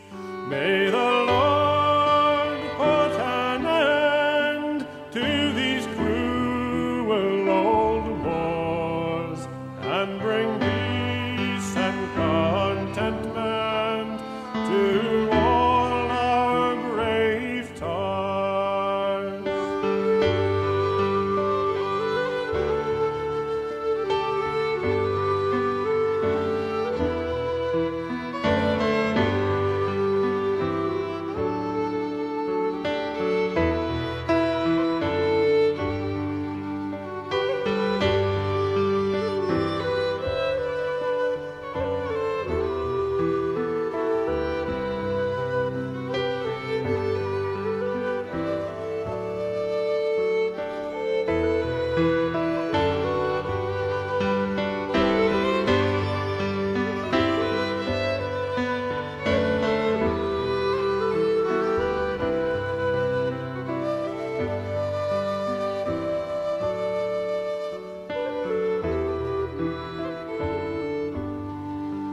Come all you bold seamen, wherever you're bound, and always let Nelson's proud memory go round, and pray that the wars and the tumult may cease, for the greatest of gifts is a sweet lasting peace. May the Lord put an end to these cruel old wars and bring peace and contentment to all our brave tars.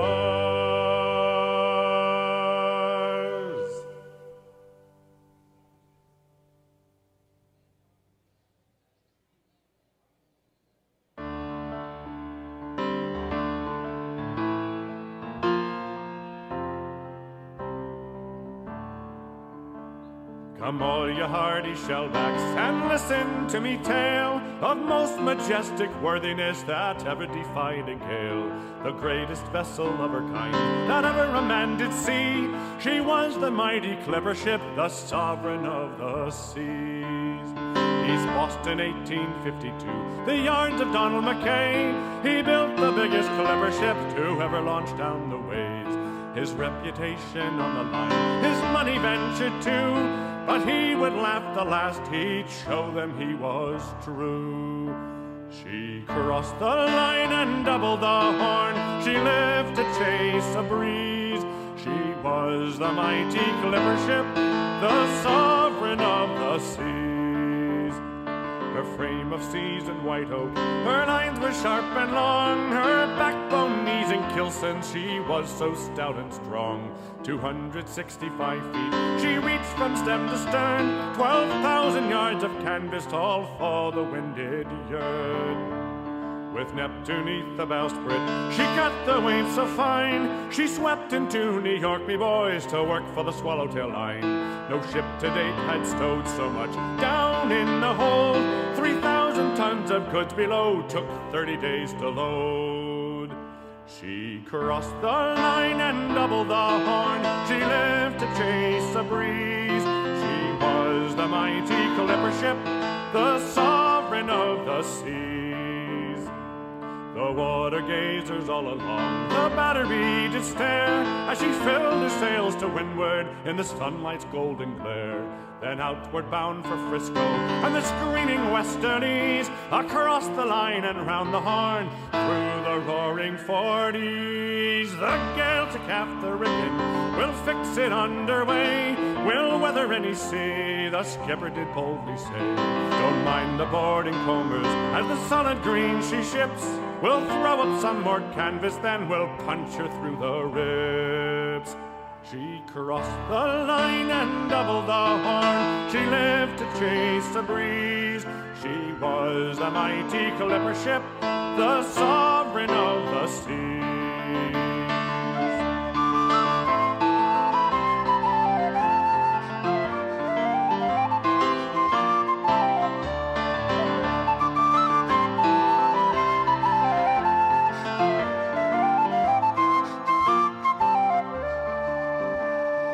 sailing into Frisco Bay. 103 days out, the crowd along the waterfront, they shouted and danced about. Payday brought a bonus for all the men on board, 100,000 for the ship, that voyage's reward. Then to the Sandwich Isles for a load of oil and bone, 8,000 barrels of whale oil, first clipper to bring it home. 82 days later, a record to New York, she earned her keep for Donald McKay, sailing from port to port. She crossed the line and doubled the horn, she lived to chase a breeze. She was the mighty clipper ship, the sovereign of the seas. Leaving records in her wake and cargo around the world, a ship ahead of her time with all her sails unfurled. From Bombay to Whampoa, London to Shanghai, she flew across the waters, the world of sea and sky. But under heavy canvas, she foundered in a gale. She wrecked upon the Pyramid Shoals, and none to tell the tale. 'Twas but her 7th summer, cut short her glorious reign. But those who burned the brightest oft flashed the briefest flame. She crossed the line and doubled the horn, she lived to chase a breeze. She was the mighty clipper ship, the sovereign of the seas. She crossed the line and doubled the horn, she lived to chase a breeze. She was the mighty clipper ship, the sovereign of the seas.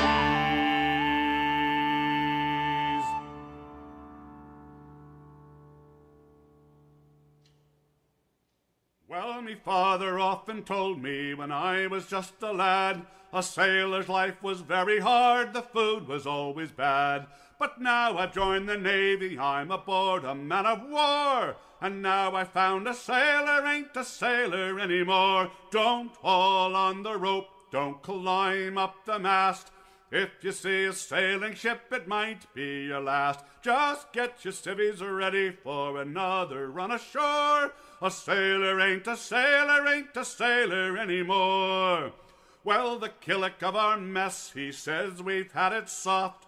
It wasn't like this in his day when he was up aloft. We like our bunks and sleeping bags, but what's a hammock for? Swinging from the deckhead or lying on the floor. Don't haul on the rope, don't climb up the mast. If you see a sailing ship, it might be your last. Just get your civvies ready for another run ashore. A sailor ain't a sailor, ain't a sailor anymore. Well, they gave us an engine that first went up and down. Then with more technology, the engine went around. We know our steam and diesel, but what's a mainyard for? A stoker ain't a stoker with a shovel anymore. Don't haul on the rope, don't climb up the mast. If you see a sailing ship, it might be your last. Just get your civvies ready for another run ashore. A sailor ain't a sailor, ain't a sailor anymore. Well, they gave us an oldest lamp so we could do it right. They gave us a radio, we signal day and night. We know our codes and ciphers, but what's a semaphore? A bunting tosser doesn't toss the bunting anymore. Don't haul on the rope, don't climb up the mast. If you see a sailing ship, it might be your last. Just get your civvies ready for another run ashore. A sailor ain't a sailor, ain't a sailor anymore.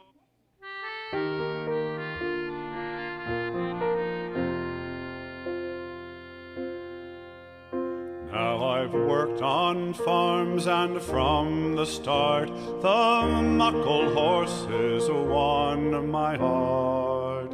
With big broad backs they proudly stand, the uncrowned kings of all the land. And yet for all of their power and strength, they're as gentle as the summer's wind. So steady, boys, walk on. Your work is nearly done. No more will till or plow the field. The horse's day is gone. And this will be your last trip home. So steady, boys, walk on.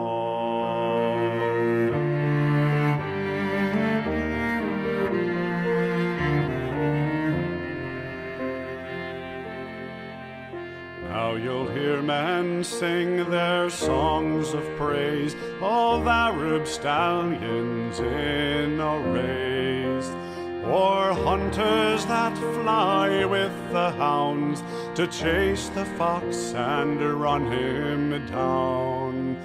But none of them compare, I vow, to a working pair that pulls the plow. So steady, boys, walk on. Your work is nearly done. No more will till or plow the field. The horse's day is gone. And this will be your last trip home. So steady, boys, walk on.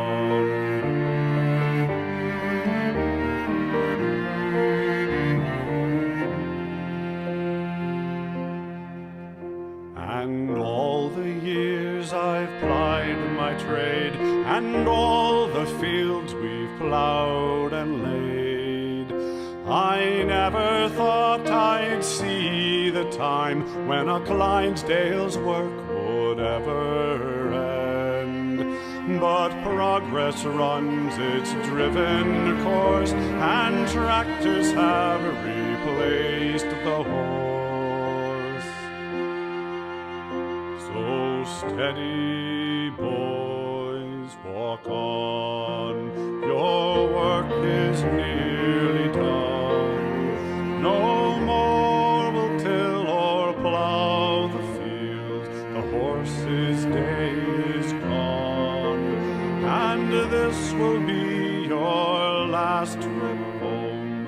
So steady, boys, walk on.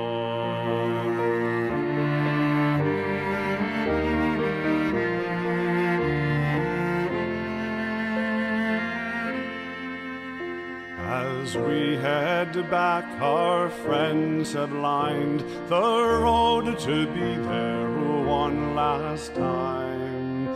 For none of them would want to miss the chance to see us pass like this.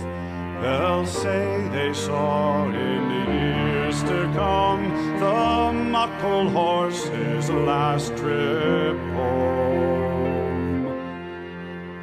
So steady, boys, walk on. Your work is nearly done. No more will till or plow the field. The horse's day is gone. And this will be your last trip home.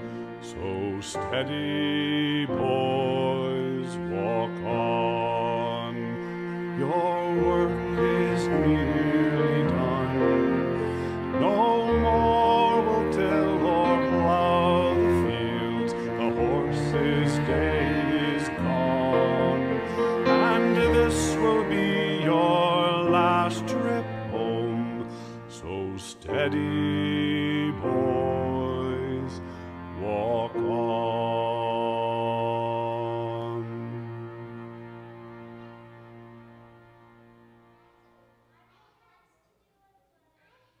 Oh, we'd be all right if the wind was in our sails. Oh, we'd be all right if the wind was in our sails. Oh, we'd be all right if the wind was in our sails. And we'll all hang on behind.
us any harm.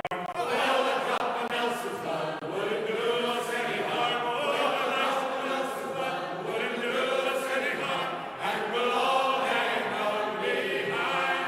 And we'll roll the old chariot along. We'll roll the old chariot along. We'll roll the old chariot along. And we'll all hang on behind. Well, a night on the town wouldn't do us any harm. Well, a night on the town wouldn't do us any harm. Well, a night on the town wouldn't do us any harm. And we'll all hang on behind. And we'll roll the old chariot along. We'll roll the old chariot along. We'll roll the old chariot along. And we'll all hang on behind. And we'll roll the old chariot along. We'll roll the old chariot along.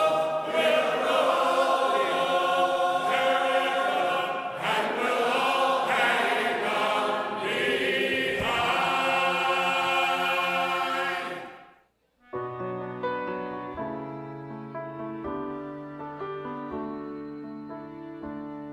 Have you stood by the ocean on a diamond hard morning and felt the horizon stir deep in your soul? Watch the wake of a steamer as it cut through blue water, been gripped by a fever you just can't control. Had to throw off the shackles and fly with the seagulls to where green waves tumble before a driving sea wind. Or to lie on the decking on a warm summer's evening, watch the red sun fall burning beneath the earth's rim. And to every sailor comes time to drop anchor, haul in the sails and make the lines fast. You deep water dreamer, your journey is over. You're safe in the harbor at last. You're safe in the harbor at last.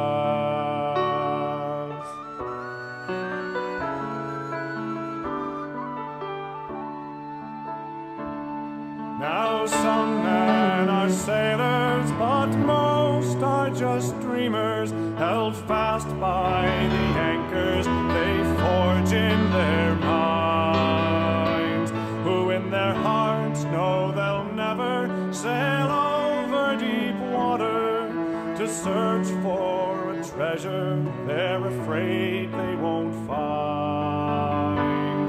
So in sheltered harbor they cling to their anchors, back down their boilers and shut down the steam, and wait for the sailors to return with the treasure that will fan the dull embers and fire up their dreams. And to every sailor comes time to drop anchor, haul in the sails and make the lines fast. You deep water dreamer, your journey is over. You're safe in the harbor at last. You're safe in the harbor at last.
Take the gold from the sailors and turn it to dross.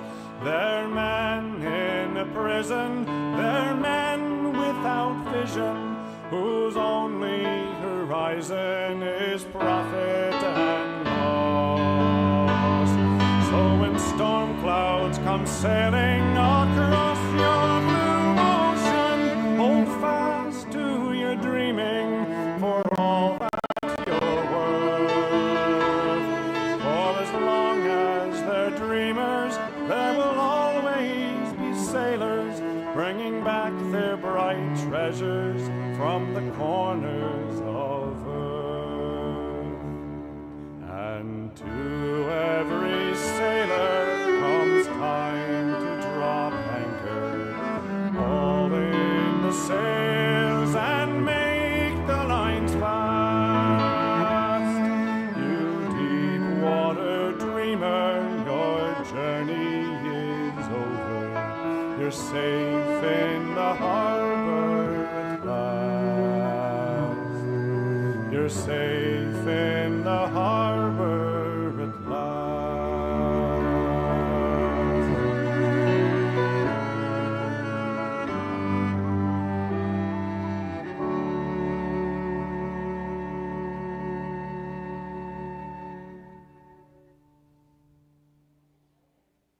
Come all you bold seamen, wherever you're bound, and always let Nelson's proud memory go round, and pray that the wars and the tumult may cease, for the greatest of gifts is a sweet lasting peace.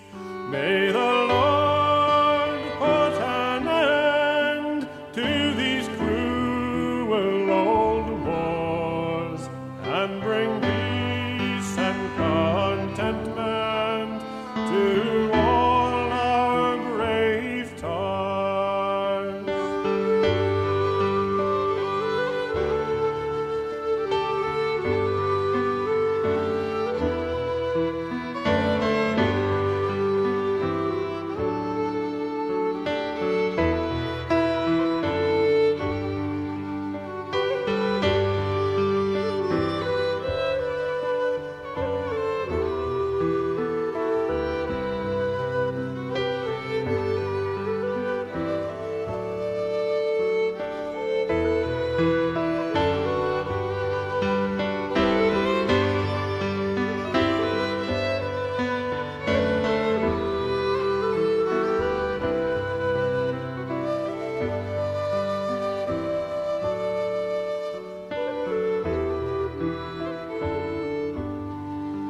Come all you bold seamen, wherever you're bound, and always let Nelson's proud memory go round, and pray that the wars and the tumult may cease, for the greatest of gifts is a sweet lasting peace. May the Lord put an end to these cruel old wars, and bring peace and contentment to all our brave tars.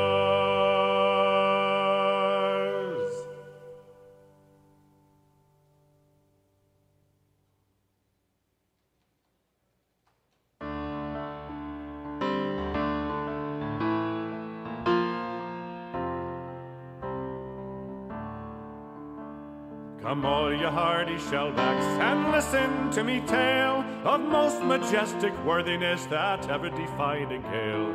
The greatest vessel of her kind that ever a man did see, she was the mighty clipper ship, the sovereign of the seas.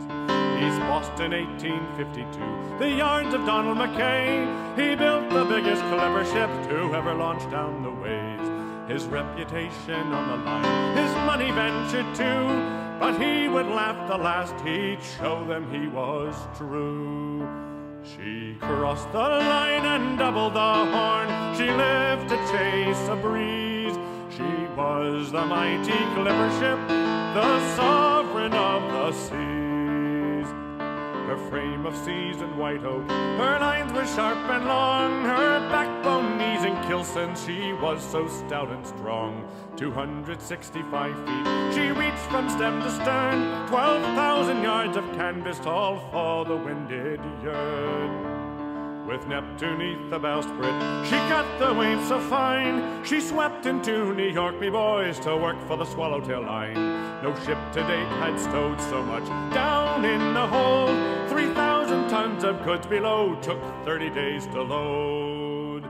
She crossed the line and doubled the horn. She lived to chase a breeze. She was the mighty clipper ship, the sovereign of the seas. The water gazers all along the battery did stare as she filled her sails to windward in the sunlight's golden glare.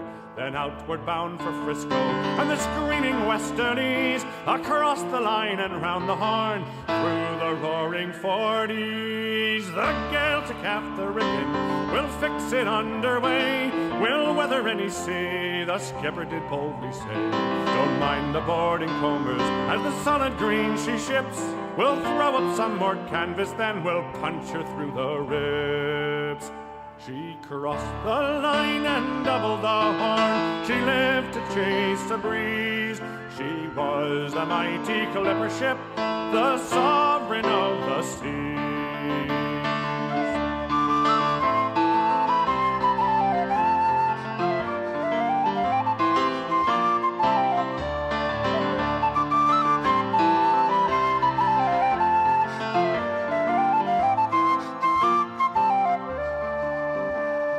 Sailing into Frisco Bay, 103 days out, the crowd along the waterfront, they shouted and danced about. Payday brought a bonus for all the men on board, 100,000 for the ship, that voyage's reward.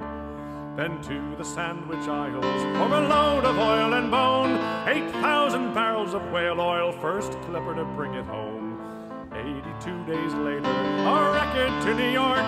She earned her keep for Donald Mackay, sailing from port to port. She crossed the line and doubled the horn. She lived to chase a breeze. She was the mighty clipper ship, the sovereign of the seas.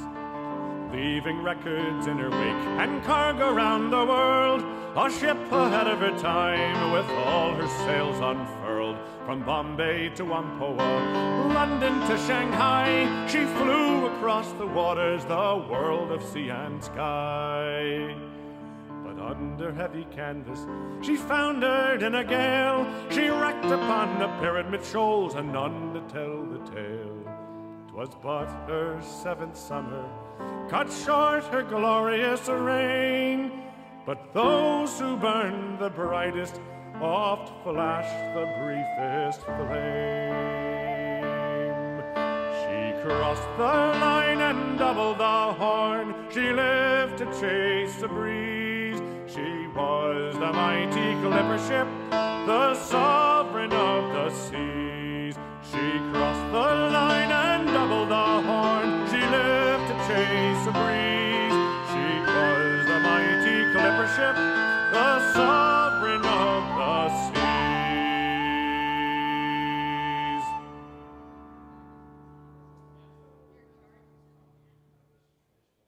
Well, me father often told me when I was just a lad, a sailor's life was very hard, the food was always bad. But now I've joined the Navy, I'm aboard a man of war, and now I found a sailor ain't a sailor anymore. Don't haul on the rope, don't climb up the mast. If you see a sailing ship, it might be your last. Just get your civvies ready for another run ashore. A sailor ain't a sailor, ain't a sailor anymore. Well, the killick of our mess, he says we've had it soft. It wasn't like this in his day when he was up aloft. We like our bunks and sleeping bags, but what's a hammock for? Swinging from the deckhead or lying on the floor. Don't haul on the rope, don't climb up the mast. If you see a sailing ship, it might be your last. Just get your civvies ready for another run ashore. A sailor ain't a sailor, ain't a sailor anymore. Well, they gave us an engine that first went up and down. Then with more technology, the engine went around. We know our steam and diesel, but what's a mainyard for? A stoker ain't a stoker with a shovel anymore. Don't haul on the rope, don't climb up the mast. If you see a sailing ship, it might be your last. Just get your civvies ready for another run ashore. A sailor ain't a sailor, ain't a sailor anymore. Well, they gave us an oldest lamp so we could do it right. They gave us a radio, we signal day and night. We know our codes and ciphers, but what's a semaphore? A bunting tosser doesn't toss the bunting anymore. Don't haul on the rope, don't climb up the mast. If you see a sailing ship, it might be your last. Just get your civvies ready for another run ashore. A sailor ain't a sailor, ain't a sailor anymore.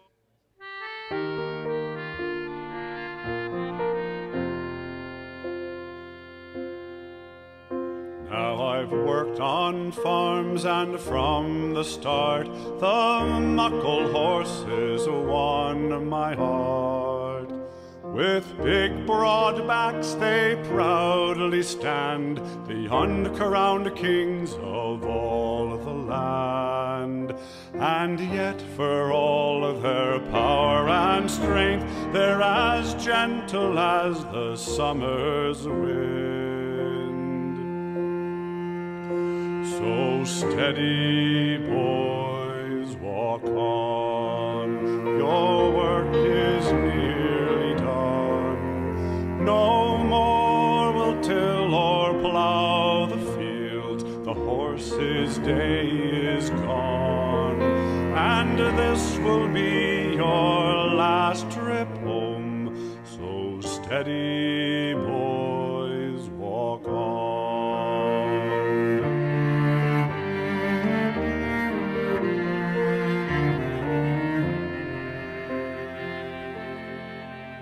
Now you'll hear men sing their songs of praise of Arab stallions in a race, or hunters that fly with the hounds to chase the fox and run him down. But none of them compare, I vow, to a working pair that pulls the plow. So steady, boys, walk on, your work is nearly done. No more will till or plow the fields, the horse's day is gone. And this will be your last trip home, so steady, boys, walk on.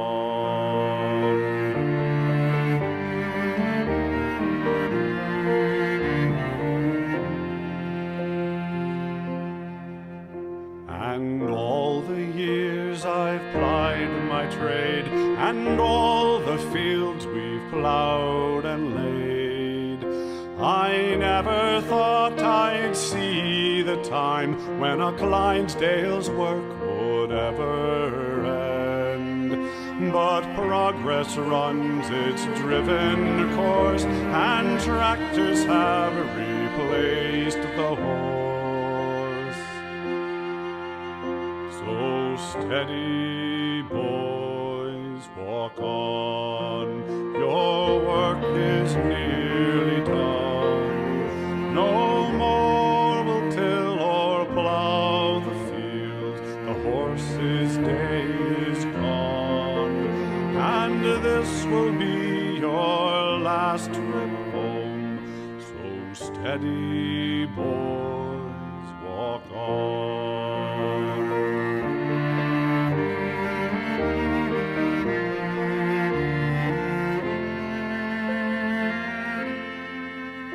As we head back, our friends have lined the road to be there one last time. For none of them would want to miss the chance to see us pass like this.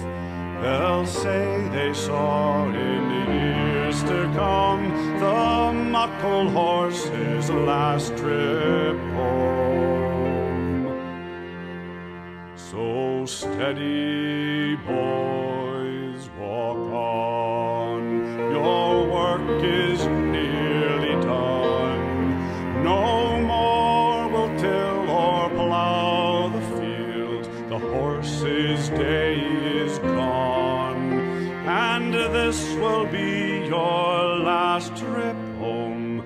So steady, boys.